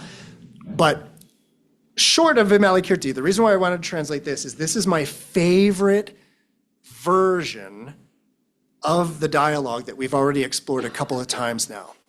So after all of this has happened, we're 64 pages into the sutra. So I'm going to be over on page 66. Actually, I'll read a little bit more than that. Yeah, so Shariputra, and this is one of the guys that keeps popping up. Shariputra, in a way, is like, he's like king patriarchy in that way. He's like really interested in holding down the old school form of Buddhism, and it's why he's often the foil of these female bodhisattvas. So on page 65, Shariputra says to the Buddha, "Wow, world honored one, this Aśokadatta is extraordinary, and she has acquired such skill and great merit." And the Buddha replied, "Aśokadatta has already generated bodhicitta and planted good roots in the presence of 90 million past Buddhas in order to seek the supreme awakening of a Buddha." And then Shariputra asks the question, "World honored one, is this girl able to transform her female body?" And the Buddha says to Shariputra, "When you see her, do you see a female? You should not have this view. Why? It's because this bodhisattva has generated such power of vows that she now manifests the appearance of a female body in order to rescue sentient beings." Thereupon, Aśokadatta made this declaration: "If all dharmas are neither masculine nor feminine, may I now appear in the body of a man in full view of all the people here." And when she said this, her female body disappeared, and she appeared in the body of a man, then ascended into the air to a height of 7 palm trees and abided there without coming down. At that time, the Buddha asked Shariputra, "Shariputra, you see Aśokadatta Bodhisattva abiding in midair without coming down?"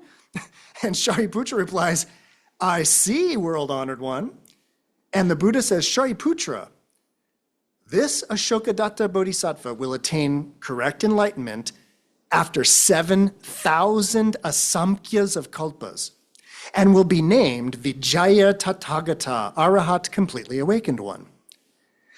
When she becomes a Buddha, that Buddha's world will be called Vimalakiranya, brilliant light, and that Buddha's lifespan will be 100 kalpas, and their correct Dharma teaching will prevail for 10 kalpas.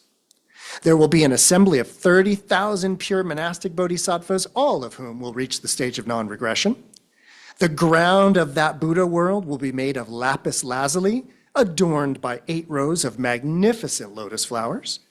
The names of the evil rebirth destinies, like a hell dweller or a hungry ghost, the names of those rebirth destinies won't even be known in that world, and the world will be full of devas. Shariputra, those devas in that world will enjoy wonderful pleasures and the flavor of the supreme Dharma, just like the devas of the Tushita heaven." Okay, so that's the first part. So we have the same kind of thing happen, right?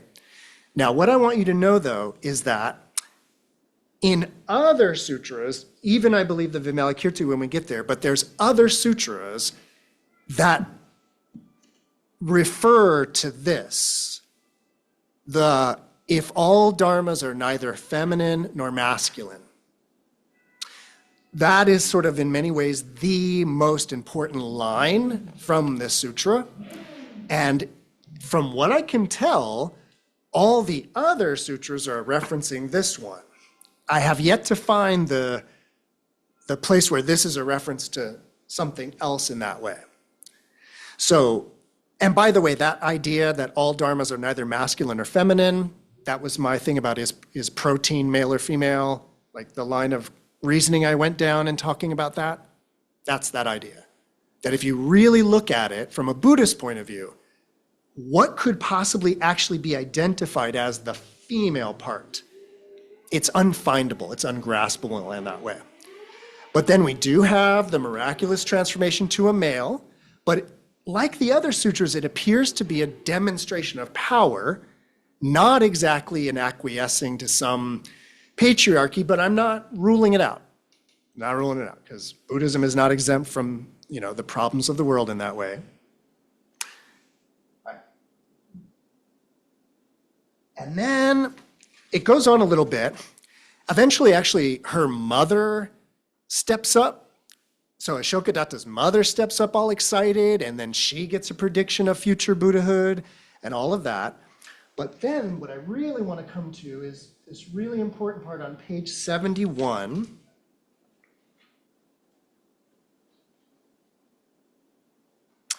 Let's see. So actually back on page 70. So it says after all of the bit with her mother, the queen, it says, at that time, Aśokadatta Bodhisattva, in front of the Buddha, said, due to the power of this declaration, when I attain Buddhi awakening in the future, may bodhisattvas be reborn by transformation, wearing monastic robes. And she's implying in her Buddha land, when she's a Buddha, may the bodhisattvas be born there just miraculously by transformation. And she says, may the Tathagata, because of my vow, now give me the appearance of a young bhikshu, a young monk, ordained for 8 years. So she originally transformed into what is called a Mahapurusha, like almost basically like a god, like not just a man, but like a god. Goes up in the air, floats there for a while, then she floats back down, and here she just turns into a monk ordained for 8 years. But this is actually, in terms of Lady Red's question of like, are we just reading this one way? This is why I don't think we are. Like, I really do think it's the teaching. So after she transforms into the monk, Aśokadatta Bodhisattva immediately then transformed into a fully dignified bhikshu monk dressed in monastic robes after uttering her vow. Thereupon, Aśokadatta Bodhisattva said to her father, King Ajatashatru, Maharaja, great king, all dharmas are like this. She then suddenly transformed back into her original appearance, beyond all discrimination of forms, without any inverted thinking or any inverted thoughts. And then said to her father, Maharaja, I have revealed myself again in a female body. Does the king see or not?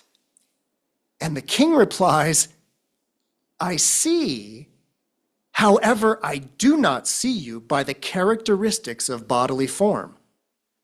I've seen you now appear in the body of a bhikshu, and I've seen you appear in the female body.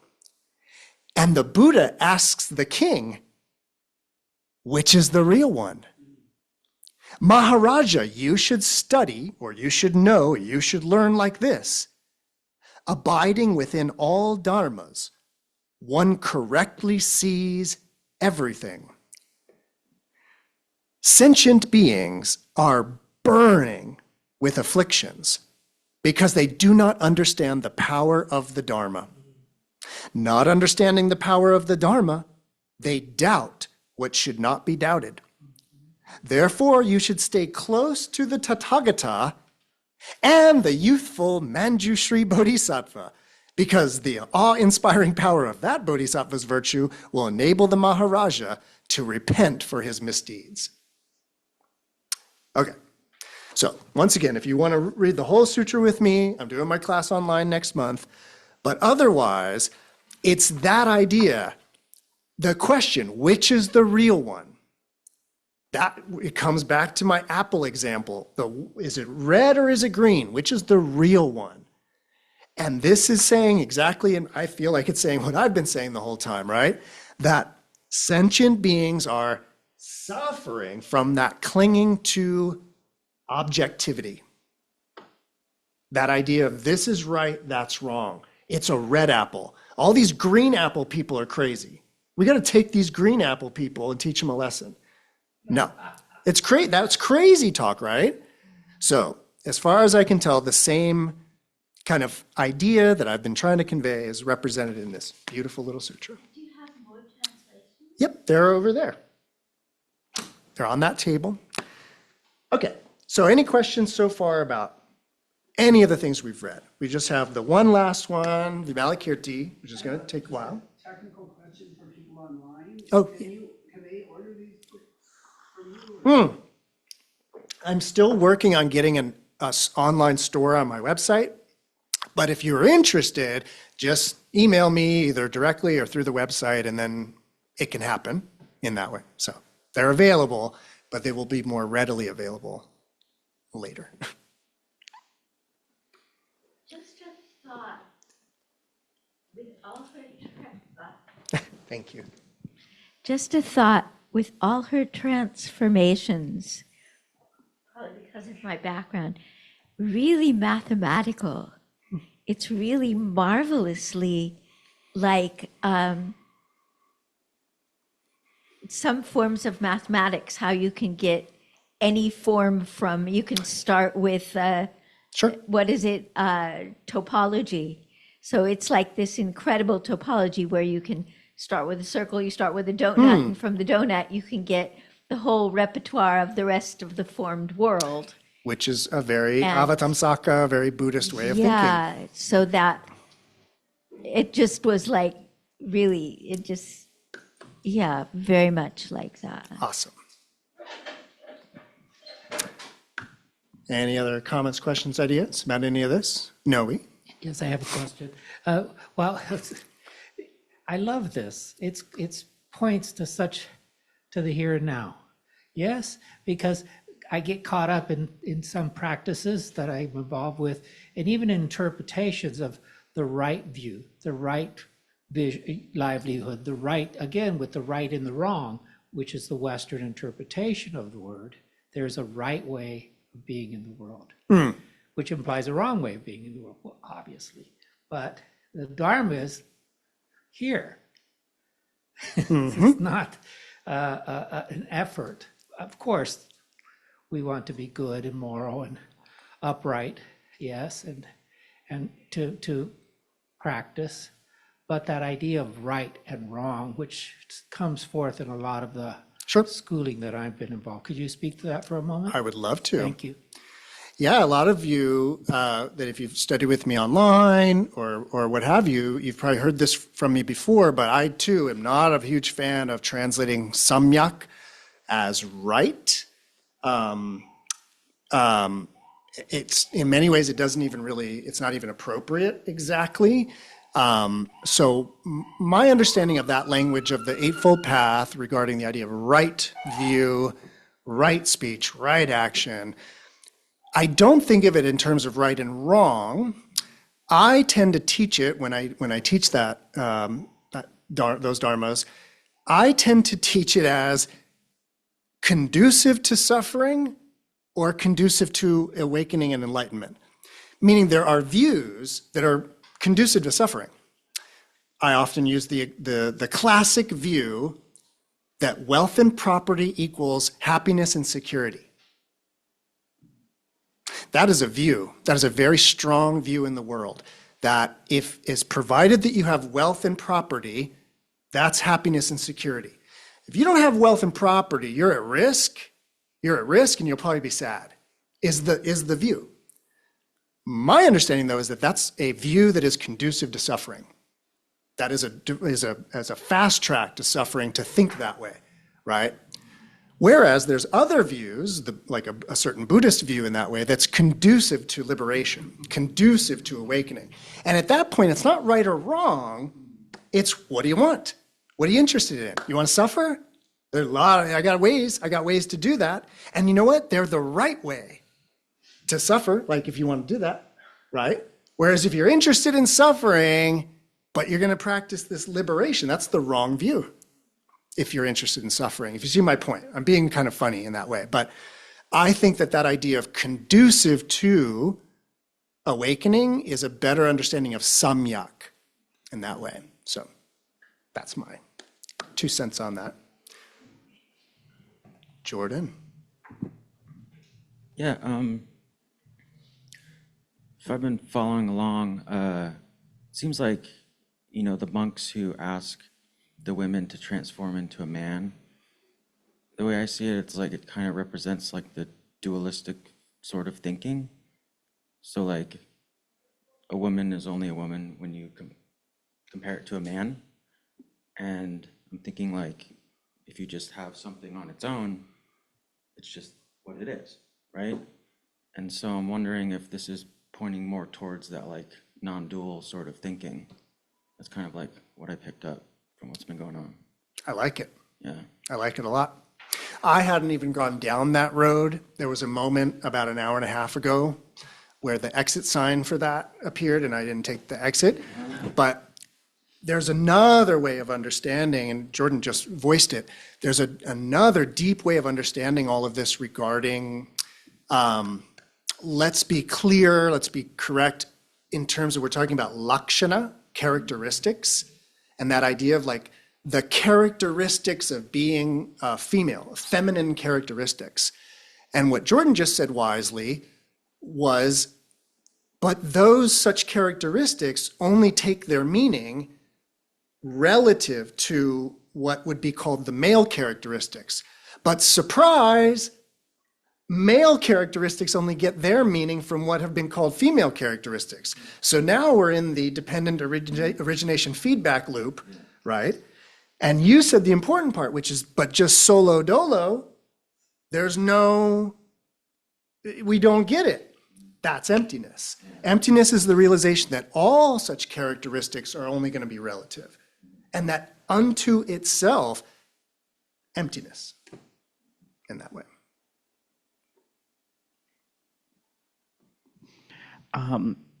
This survey of all these different, like, I could call them trans narratives, or it's awesome. I know a lot of trans Buddhists, like probably like I'm friends with like maybe 10, and I'm curious if are you aware of any, well, you could say trans femme narratives, or like men who become women. Obviously, she switched back in this one, but I kind of get the sense that she was a woman, and then she was like, "Look, I could do it, but I'll go back." Yep. Is there anyone who's like seems to switch to be a woman permanently using their magic? The closest we're going to get. Okay. The closest we're going to get is Vimalakirti. So your question is an awesome segue. I will have more to say to that, but because of time, and I want to make sure to get to this. So this, of course, is the famous Vimalakirti Sutra. This is the Burton Watson translation. I do have my own translation that's going to be probably the next in this series. I've printed out a little bit of my translation, but I'm probably going to be reading from this version, the BDK as it's known. I believe this is John McCrae. I want to say it's McCrae. Yeah, John McCrae translated this version. So this is a very famous sutra, the Vimalakirti Sutra. And as I mentioned a while ago, and I know I've said a lot, in terms of like approaching all of this critically as literature in that sense, I can very much assure you that the Pali Suttas are that first wave, teachings of the Buddha. Diamond Sutra heralds the beginning of the early Mahayana, but I want to remind you that a little sutta like Gangotra actually quotes from the Diamond Sutra, but the Diamond Sutra actually quotes from the early suttas. And now we're getting to the Vimalakirti Sutra, which is basically going to be quoting this kind of middle period Mahayana, early period Mahayana, and early. So Vimalakirti is very much it's not the latest development in sutras, because there's one more movement in the world of sutras, which are the tantric, that kind of wild Tibetan, really out there sutra. That's like ultimate maxo over there. Vimalakirti is the last phase of like mainstream Mahayana Buddhism. Vimalakirti is a very complicated sutra to read. It's actually not complicated. It's actually sometimes many people's first sutra because it's so accessible. It reads like a play. The star of it, Vimalakirti, is just a householder dude. So it makes it a very friendly sutra for householders. A lot of these other sutras ultimately kind of espouse a certain degree of at least kind of celibacy-ishness. Vimalakirti, being householder, is very much kind of, again, friendly to other householders. It is a very long sutra. I couldn't possibly really summarize it. The main thing that you would need to know going into this little talk, though, is Vimalakirti is this very famous, very wealthy guy in Vaishali, and he does something funny from a Buddhist point of view. And what it is that by using his magical powers, he makes it appear as if he's sick. And so he creates a kind of a sick bed, a little 4-post sick bed for him to sit in.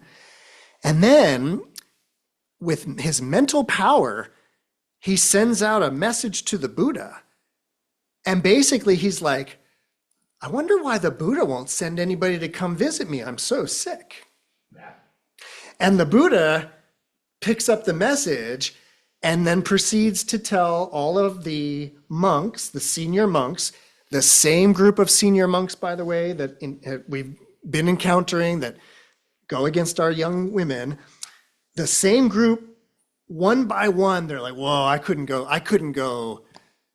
shouldn't go see Vimalakirti. And then they tell a story about how Vimalakirti bested them in the Dharma.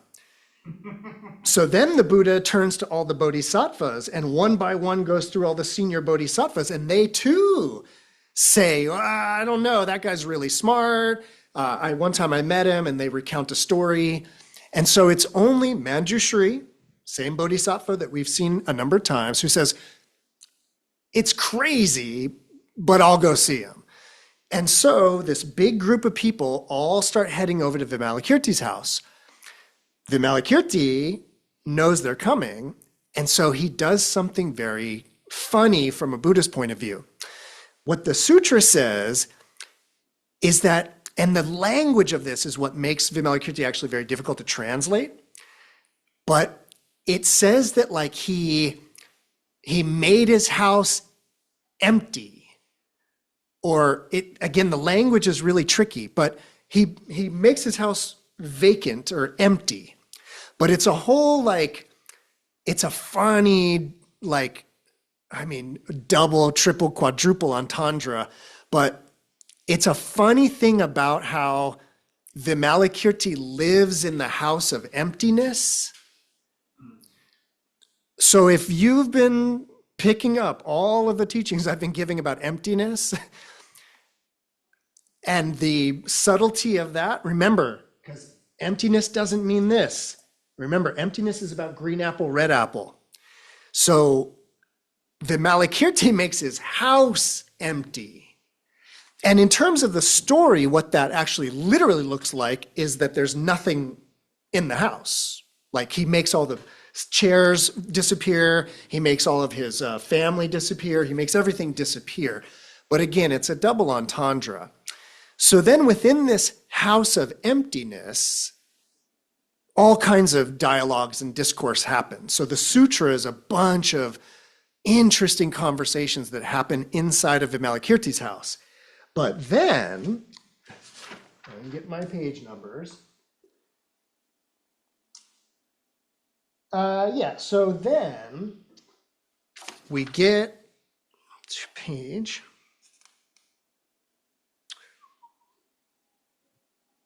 Okay.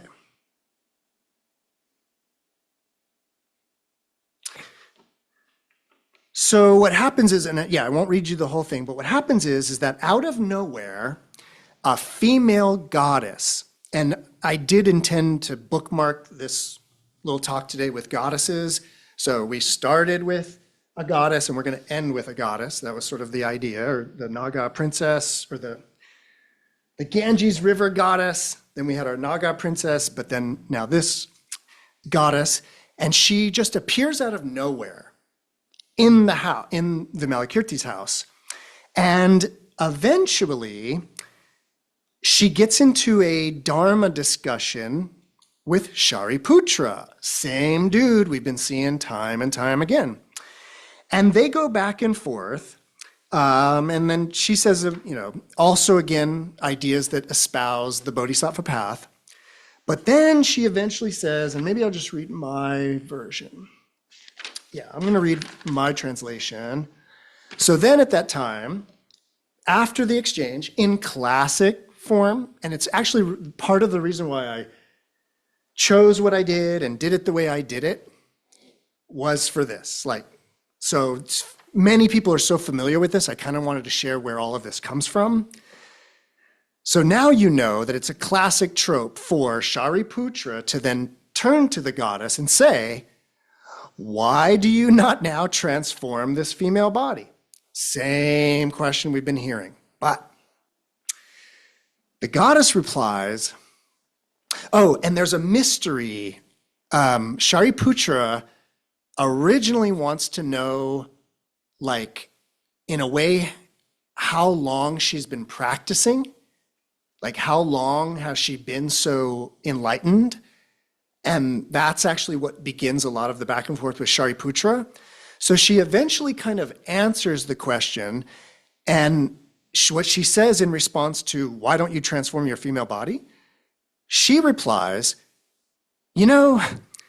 I've been dwelling in this room for 12 years, searching for the nature of woman, only to realize that it is utterly unattainable. What then is there to transform?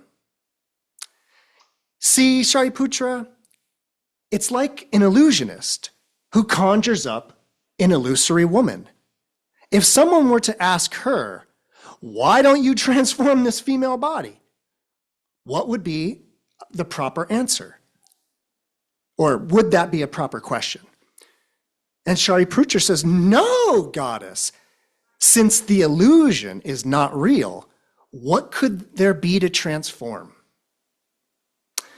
The goddess said, just so. The nature and characteristics of all dharmas are not truly real, like magical illusions. How then can you ask me about transforming this female body? And then immediately, the goddess, by her spiritual power, transformed Shariputra so that he appeared as a female, and that she herself transformed to the body of Shariputra. And then asked Shariputra, who now looks like a goddess, Venerable, why don't you transform your female body? And Shariputra, in the appearance of the goddess, answers, I don't even know how the male body became transformed into a female form. How could I transform it? So he's like, I don't even know how this happened. How could I possibly change out of it, right? And the goddess says again, if the Venerable can transform this female body, then all female bodies should likewise be transformable. Just as Shariputra is in reality not a woman, yet appears in a woman's body, so too with all female bodies. Though a female form appears, in reality there is no woman. With this deeper intent, the world-honored one says, all dharmas are neither masculine nor feminine. And when she had spoken thus, the goddess withdrew her spiritual power, and both Shariputra and her returned to their original form. And then she asked Shariputra, Venerable, where's that female body now? And Shariputra said, my female body now is neither present nor transformed. And she said, Venerable, excellent, excellent. So it is with all dharmas as well. They are neither present nor transformed. To declare that all dharmas are neither present nor transformed, this is truly the words of the Buddha. All right. So that's the famous scene in Vimalakirti. And what it is, though, is that famous scene where she transforms Shariputra, it's really the culmination of this discourse that I've kind of been sharing with you all afternoon. right? That you get these little pieces of like female transformation, little pieces of, you know, the patriarchy confronting her. And then in Vimalakirti, all the pieces of the puzzle are put together and then taken up to that next level. So, questions, comments, answers, ideas about any of this?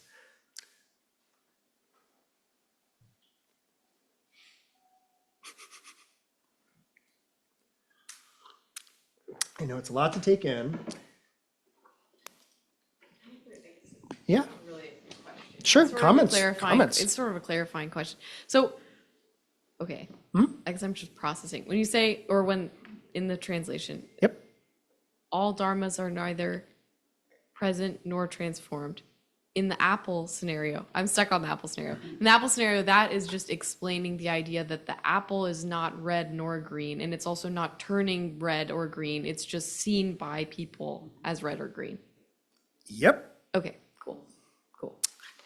We want to really understand another basic, neither present nor transformed. That was the point, yeah? There's another example of this that's always helpful to keep in mind, and it's this one. So in terms of that, Jordan, you want to help me out? What is that? All right.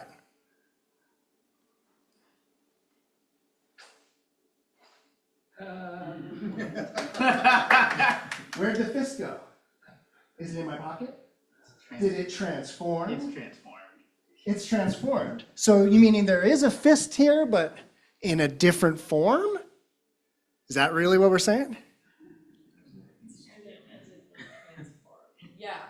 Right? It either is or isn't, but thinking that the fist went somewhere or is misunderstanding the nature of the fist. The fist is empty, right? It's empty. Empty of inherent existence. But what the Buddhists call, and I haven't used this word yet, I've been focusing on emptiness, but for everybody that's really into this idea, the flip side of emptiness, when I say this idea of like, but there is the fist, now, in Buddhism what we say, or what they say is, it is so, it is such, and it's undeniably so. It's undeniably such that there's a fist. But thinking that there's an entity called fist that I just destroyed, that's giving the fist a little bit too much objectivity that is like out in space to be destroyed, versus understanding that there is a configuration of what would be called fingers, and the configuration of what would be called fingers could be labeled fist. And insofar as that is happening right now, behold, there's a fist. What I often like to share with everybody as a quick reminder, in terms of Buddha Dharma, in terms of the teachings of the Buddha, my little sneaky teaching is reminding you that you could imagine that this one, that thumb, that is the aggregate rupa, the aggregate of bodily form. This one is the aggregate of sensations, the aggregate of perception, the aggregate of our conditioning, and the aggregate of consciousness. And when the 5 aggregates aggregate, as they do, you get a self. And there is a self that is so, that is such, right? Just like the fist is a aggregation of the 5 fingers. The self is an aggregation of the 5 skandhas. Now, when I asked you, oh, where did the fist go? Where'd it go? If you're looking in my pocket or you're looking over there, as we said a moment ago, you are missing the nature of the fist. Well, in terms of my analogy that this is an aggregation of the 5 aggregates and there is the self here presently now, it is so, it is such, but asking the question, what happens after I die? That is misunderstanding the nature of the self. That's giving the self, the Buddha would say that's adding another aggregate. There's 5 aggregates. There's not a self particle, sorry for that gesture, but there's not a self particle inside the 5 aggregates. No, when the 5 aggregates are aggregated, just as with a fist, there is a self, there is a Michael. But again, that's the nature of that fist. The nature of the self is just as tenuous as that fist in that way, if that makes sense. So that's a little rolling together, a little no self. Oh, hello online. Who? Question? Oh, hi, Michael. Hi, Ken.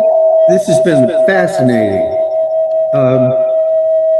My question is, where does Avalokiteshvara fit into all this?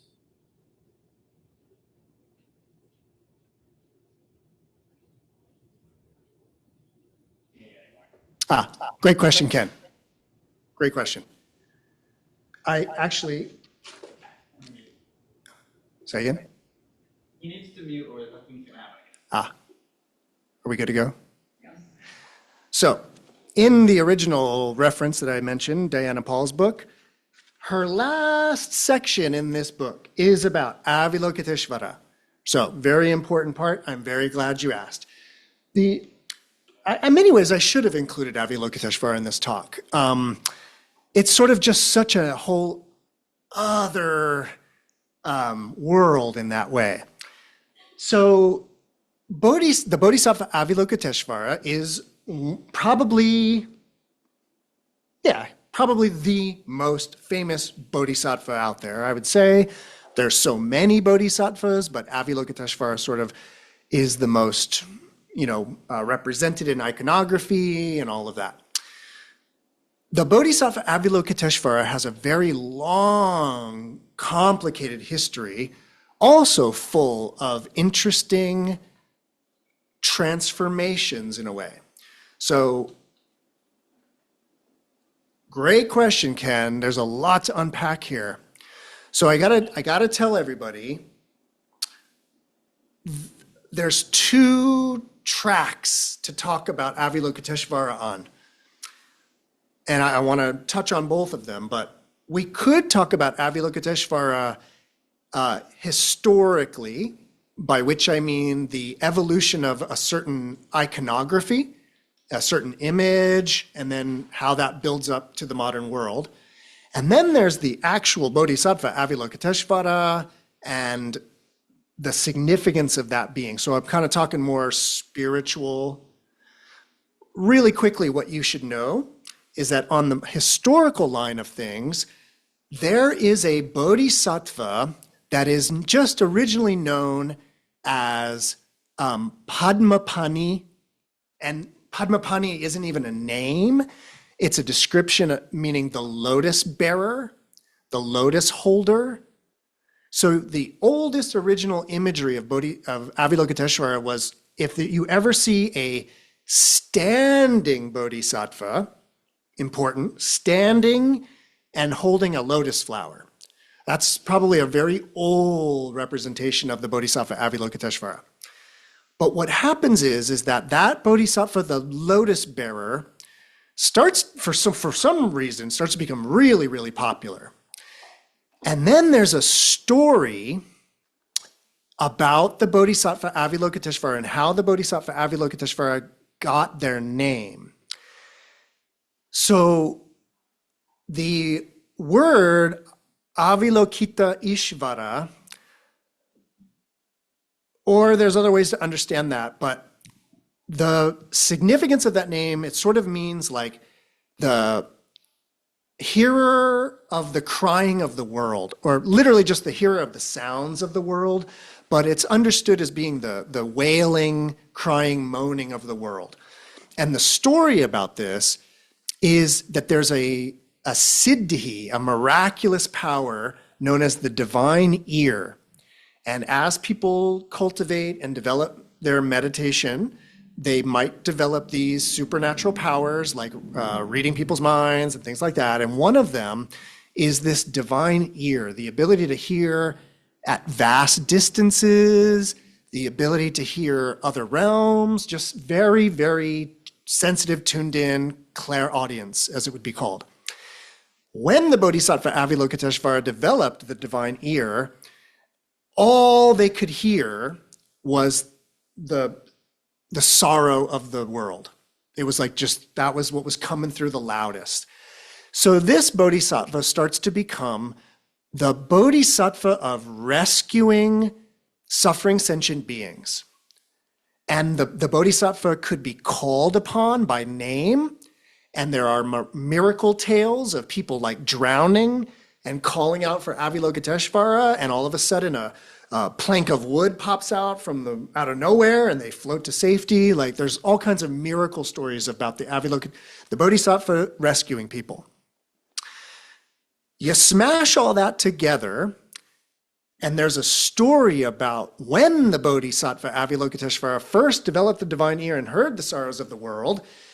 They shed 33 tears. And those 33 tears fell on the ground and blossomed into lotus flowers.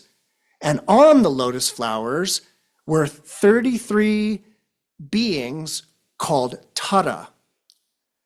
And those 33 Taras were of different colors, with different kind of, whatever you want to call it, energy frequencies or whatever you want to think of. But there were sort of these sub-manifestations of Avalokiteshvara's compassion, put it that way.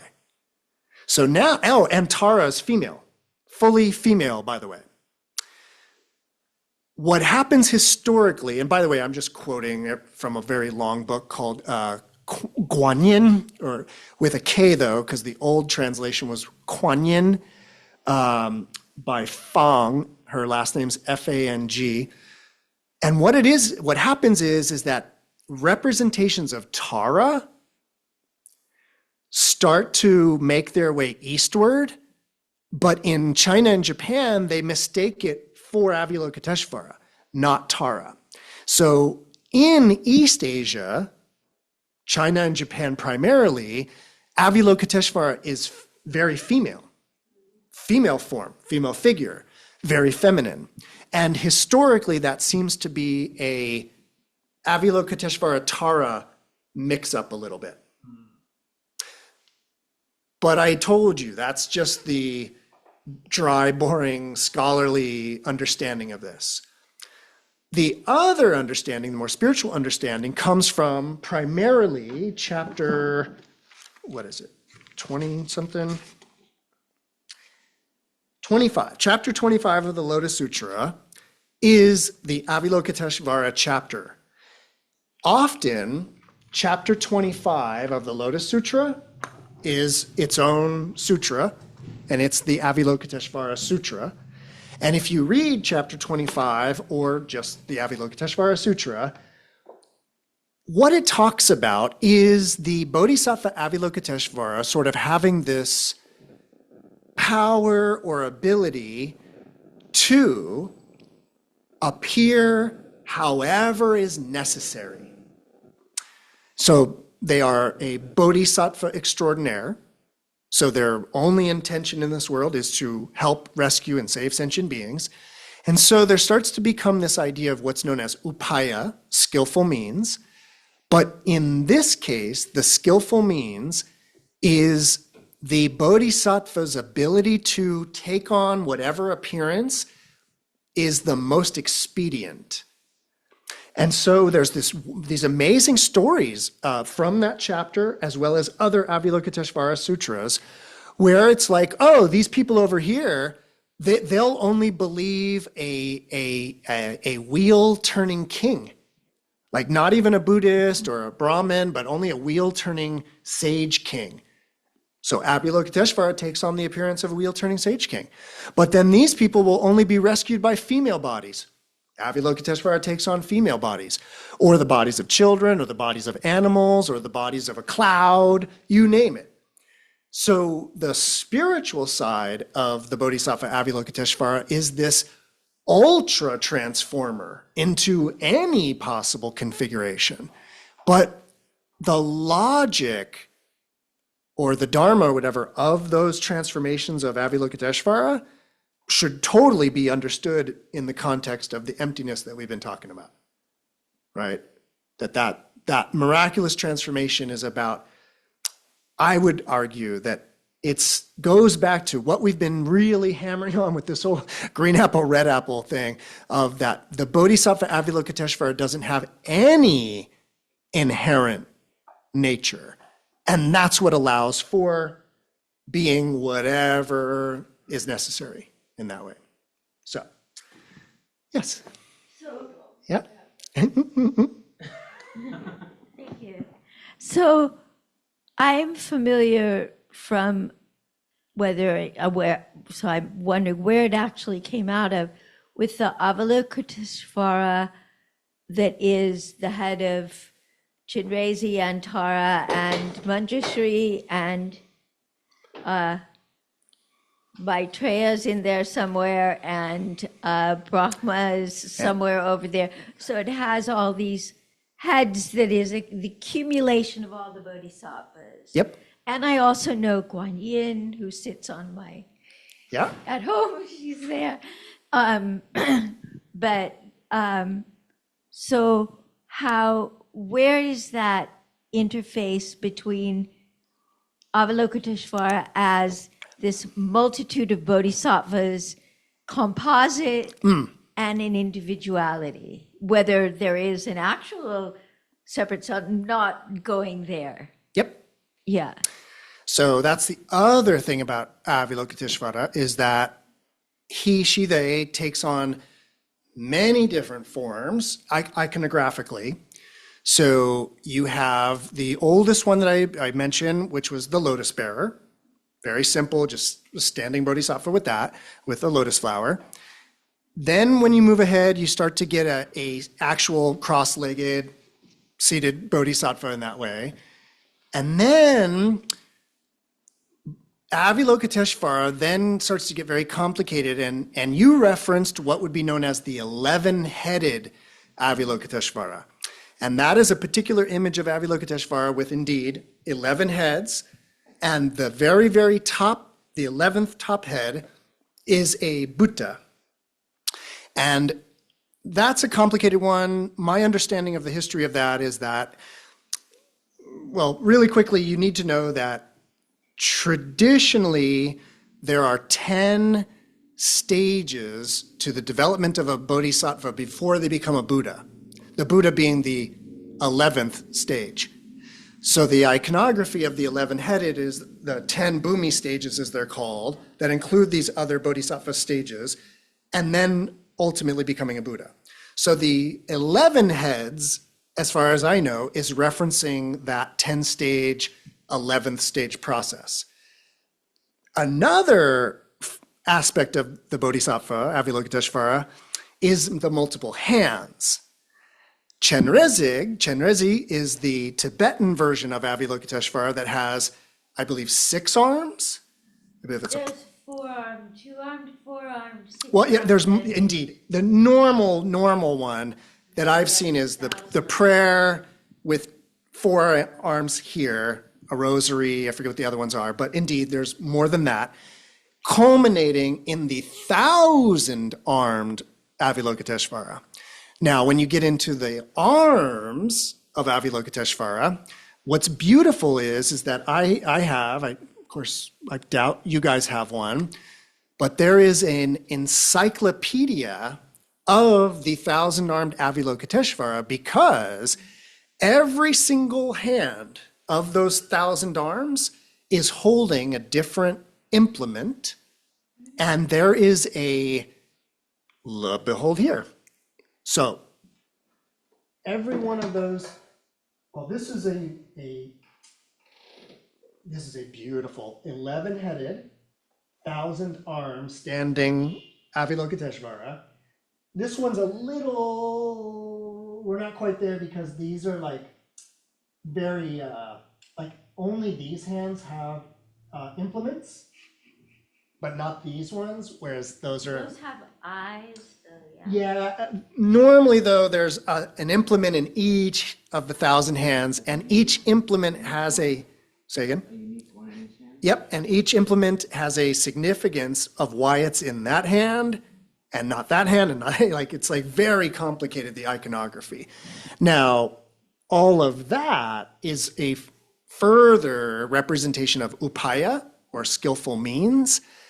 But when you get deep into Avalokiteshvara, and I appreciate, Ken, I really appreciate you asking this question, by the way.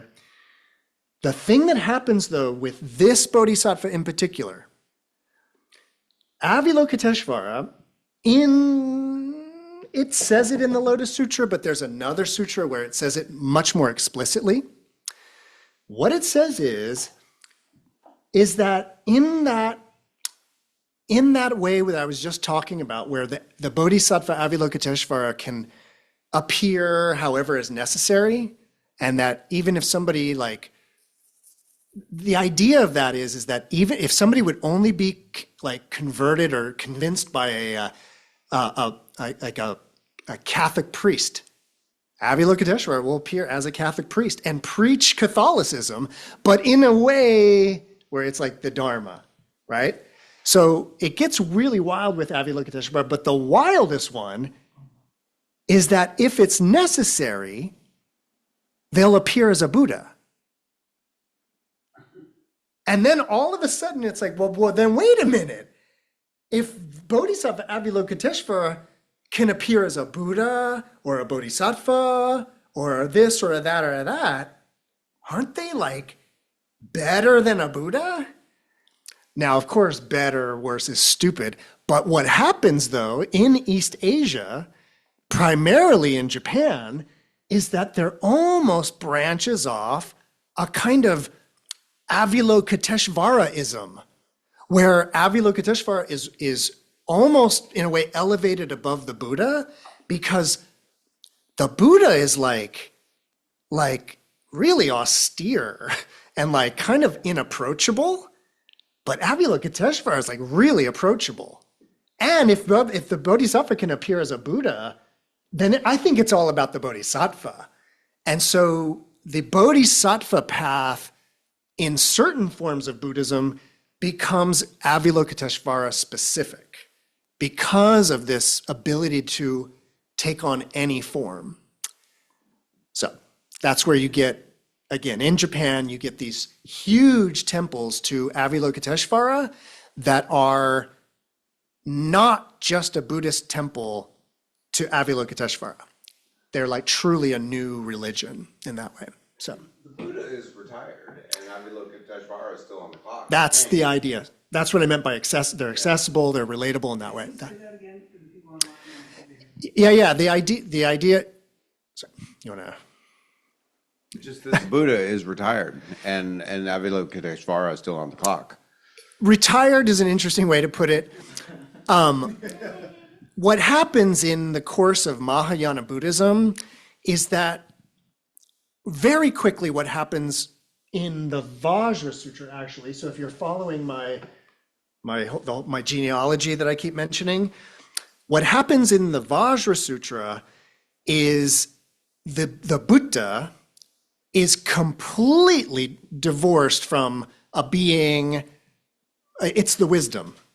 Buddha is the wisdom. And that's where they start talking in the Vajra Sutra. They start talking about the Buddha being in here because the wisdom. But that starts to make the Buddha rather abstract. Buddha's non-dual wisdom. Non-dual wisdom is a little unrelatable by definition, right?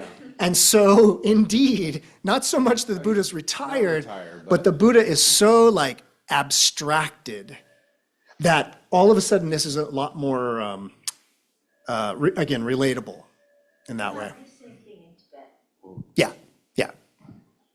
Yeah, Noe. Just reminding of the last thing we did in the other sutra we were studying a while ago, where Ananda comes and the Brahmin says, where's the Buddha? Oh, he's in nirvana. He's passed. And then he says, well, you have no, then who do you go for refuge? Surely somebody was appointed. And they say no. And he says, well, surely you all got together and appointed someone. And he says, no, we take, well, who do you take refuge in? We take refuge in the Dharma and in the Sangha. And this is what you're pointing at. It's so beautiful. I just wanted to bring that up. Thank you. Yeah.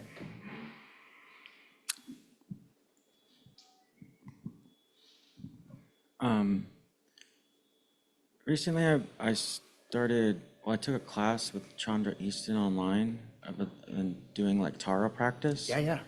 And I was actually going to ask about that before you brought her up. And it's really interesting because, you know, Tara is explicitly female. And in this like deity yoga practice, you know, I can't help but see the wall of my dualistic thought where it's like, well, I'm a man, how do I transform into a goddess? You know? So it's kind of like interesting, timely, because it's kind of forces me to drop those sort of comparisons, you know? And I'm wondering if you have any experience with that, because I've been kind of just dabbling into that sort of practice. And I thought I would bring it up because it's kind of interesting. So I have to like, that whole gender thing is very present with that practice that I've kind of discovered. It's kind of interesting. Yeah, that's a good question, Jordan. Yeah. You know, it's interesting, Vajrayana practices in that way. I often, you know, talk about the three turnings of the Dharma wheel, kind of contextualizing that Vajrayana practice with what I call mainstream Mahayana practice and early monastic Buddhism, right? And, you know, the interesting thing is if you really study your Theravada, your early style Buddhism, you do get, it reeks of patriarchy a little bit. Like the stench is there. It's kind of a boys' club, kind of a vibe. They, you know, women are in a certain way, a certain kind of second sex in that tradition, or at least it historically becomes that way. I want to make that really clear too, that like, it seems that Buddhism devolved into a patriarchal tradition, that it didn't really start that way, but it kind of devolved back into it. And then this Mahayana thing is actually a kind of a reaction to the devolving in many ways. You know, early Buddhism, you can basically start buying attainments, right? Which is weird. It's like total like the Luther theses type stuff about indulgences. I don't know if everybody knows the history of the Protestant Reformation, but there was a process in Catholicism where you could do penance and repent and eventually be relieved of your sins, but eventually you could just pay. And Martin Luther was like, you can't pay, you gotta do the do, right? Well, in Buddhism, the same thing happened where people were kind of able just to pay for the title of Arhat, and they didn't actually have to demonstrate being an Arhat anymore and all of that. So Mahayana Buddhism seems to be, if you ask me, seems to be a reaction to the institutionalization of Buddhism, where it got institutionalized and then suffered all the same problems of institutionalization, patriarchy, and so on, right? So early Buddhism has kind of a problem when it comes to a lot of the stuff we've been talking about today in terms of like feminism. I've been trying to argue that mainstream Mahayana Buddhism is where it's at. Like it's a very strong message of equality based on wisdom. Like it is not just like wishful thinking. It's like, no, this is based on what the Buddha said. So this emptiness idea is at the heart of mainstream Mahayana. And that's what I've been talking about today. It's why I'm going so heavy on the Lakshana and all of that. Vajrayana Buddhism, though, is interesting because you're going to get a kind of a return to a lot of the old, it's not bad, but you're going to get a return to a lot of ideas of like the male-female or sexuality and these things. But the Vajrayana is an interesting path because of its upayas, its expedient means, and its tricks and its techniques for basically like utilizing delusion, right? Utilizing greed, utilizing anger, like utilizing the poisons and transforming them. So that's where you would get in a kind of more tantric setting, you're going to get a possibly sexually arousing image, right? For whoever it is, male or female, whatever. And the idea is that, yeah, this image is supposed to arouse you, but you're supposed to acknowledge the fact that it's getting you off or, getting you stimulated, and then you're transmuting that. So it's a really weird practice of like going through these things rather than bypassing and avoiding, or sort of dissolving in emptiness, which is maybe what I've been teaching this afternoon. So your point of that the Vajrayana is actually seems to be playing on these dualities, or you mentioned your mind was doing that, but I think it's intentional, is I guess my final comment on Yeah, that. I mean, it got brought up because we're talking about, women transforming into men, and then I'm doing this practice where I'm transforming into a woman. Oh, right. Oh, sure. And again, this is all like, how could I, especially with that example, I find so much of Vajrayana practice, especially like you're describing, the way that I think of it is like stepping stones, where it's like the goal isn't to transform into a female deity. The goal is to become a Buddha and wake up. But there's sort of a way to step out of the delusion of being Jordan by stepping into the wisdom of like a female bodhisattva, but then using that as a stepping stone to like full enlightenment. Right. So Vajrayana for me is into stepping stones in that way. And they're cool. That's Thank you. dope. Oh, then. Am I jumping? Oh, yeah. I noticed at the end of this sutra that we're studying, there's this line that says, you should remember and receive and remember the teaching and the prophecy.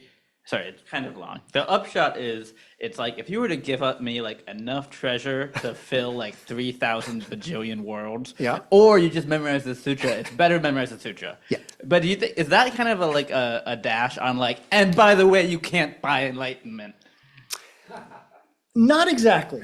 And it's funny you should mention that, because that particular, also a trope, is straight out of the Vajra Sutra. Yeah. Vajra Sutra is the origin of that trope of which is better, filling worlds with treasure or sharing the sutra. Right. And my understanding of that is, and I love it, it's the idea that it's basically the old, you give a man a fish, he eats for a day, you teach him to fish, he eats for the rest of his life.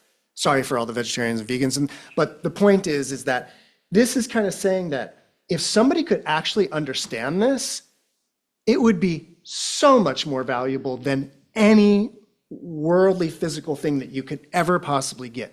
Even if it was a universe full of valuables, the teaching of emptiness would still be far more valuable. That's my understanding of that. Okay, so it's not specifically a reference to buying attainments. No. Oh, no, not at all. Not at all. Interesting. Yeah, very much quite the opposite in that way, about the Right. inferiority of Right. materiality. Yeah. There's a comment from someone online. Oh. Can you read out loud? Yeah. Gnome as the, oh.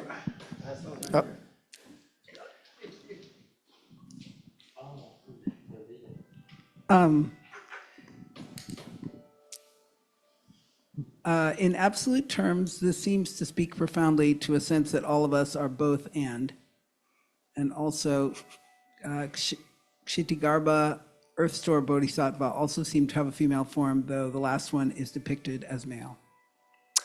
So excellent in terms of, yes, that teaching goes for all of our natures in that way, in terms of being both and neither, all of that, absolutely. Yep, didn't mention Kshitigarbha. I mean, there's so many bodhisattvas to mention. Kshitigarbha is interesting. If you don't know Kshitigarbha, the name means earth womb, but the meaning of that, or the significance of that, is that this is the specific bodhisattva that is known, he or she, but he is normally represented as a shaved head monk. That's sort of the vibe. They ride a animal, all bodhisattvas have a mount. Like if you get into the iconography and the mythology of bodhisattvas, they all have a mount. They all ride a different animal. Avalokiteshvara rides a dragon. Kshitigarbha rides a particular animal known as a kirin in Japanese. And if you've ever had the beer kirin, look at the bottle of a kirin because it has an animal on it, which is a kirin, which is actually this bodhisattva's hell dog. So it's a single horned hell hound. And it's because Kshitigarbha is known for riding his hellhound down into the hell realms to try to spread the good word for the hell dwellers. And in particular, it doesn't have a lot to do with bodhisattvas in transformation. I don't think I've ever seen a female Kshitigarbha, but I wouldn't rule it out. But I will tell you, because this is important, since we're talking about it, in terms of going down to the hell realms, but there's also in Buddhism a limbo, which is sort of adjacent to hell. And in the limbo of the hell realms is not, it's not if you're bad, that's hell realm. But you go to this limbo realm if it's an untimely death. And one of the most significant of untimely deaths are infant deaths, miscarriages, and things like that. And so in Japan in particular, if you're ever roaming around a Japanese cemetery and you ever see a little image of a monk, but he's got a red bib on, and the bib will be knitted. It'll be a stone statue with a bright red bib it'll be crocheted or knitted. That is an image of Kshitigarbha, who has been made this offering of the bib because Kshitigarbha can go to that limbo and rescue those untimely deaths and help them get a better rebirth or something like that. So Kshitigarbha is sort of the patron bodhisattva of criminals, anybody who's had a bad history in that way. He's the bodhisattva of transformation, that kind of a, transformation in that way, or the deceased untimely deaths. So that's Kshitigarbha. So, and we're at time. So unless there's like a burning question, like you just can't wait, then we're going to call it a day. So thank you all so much for coming. I appreciate it so much. It's great to see you all. Great to be here.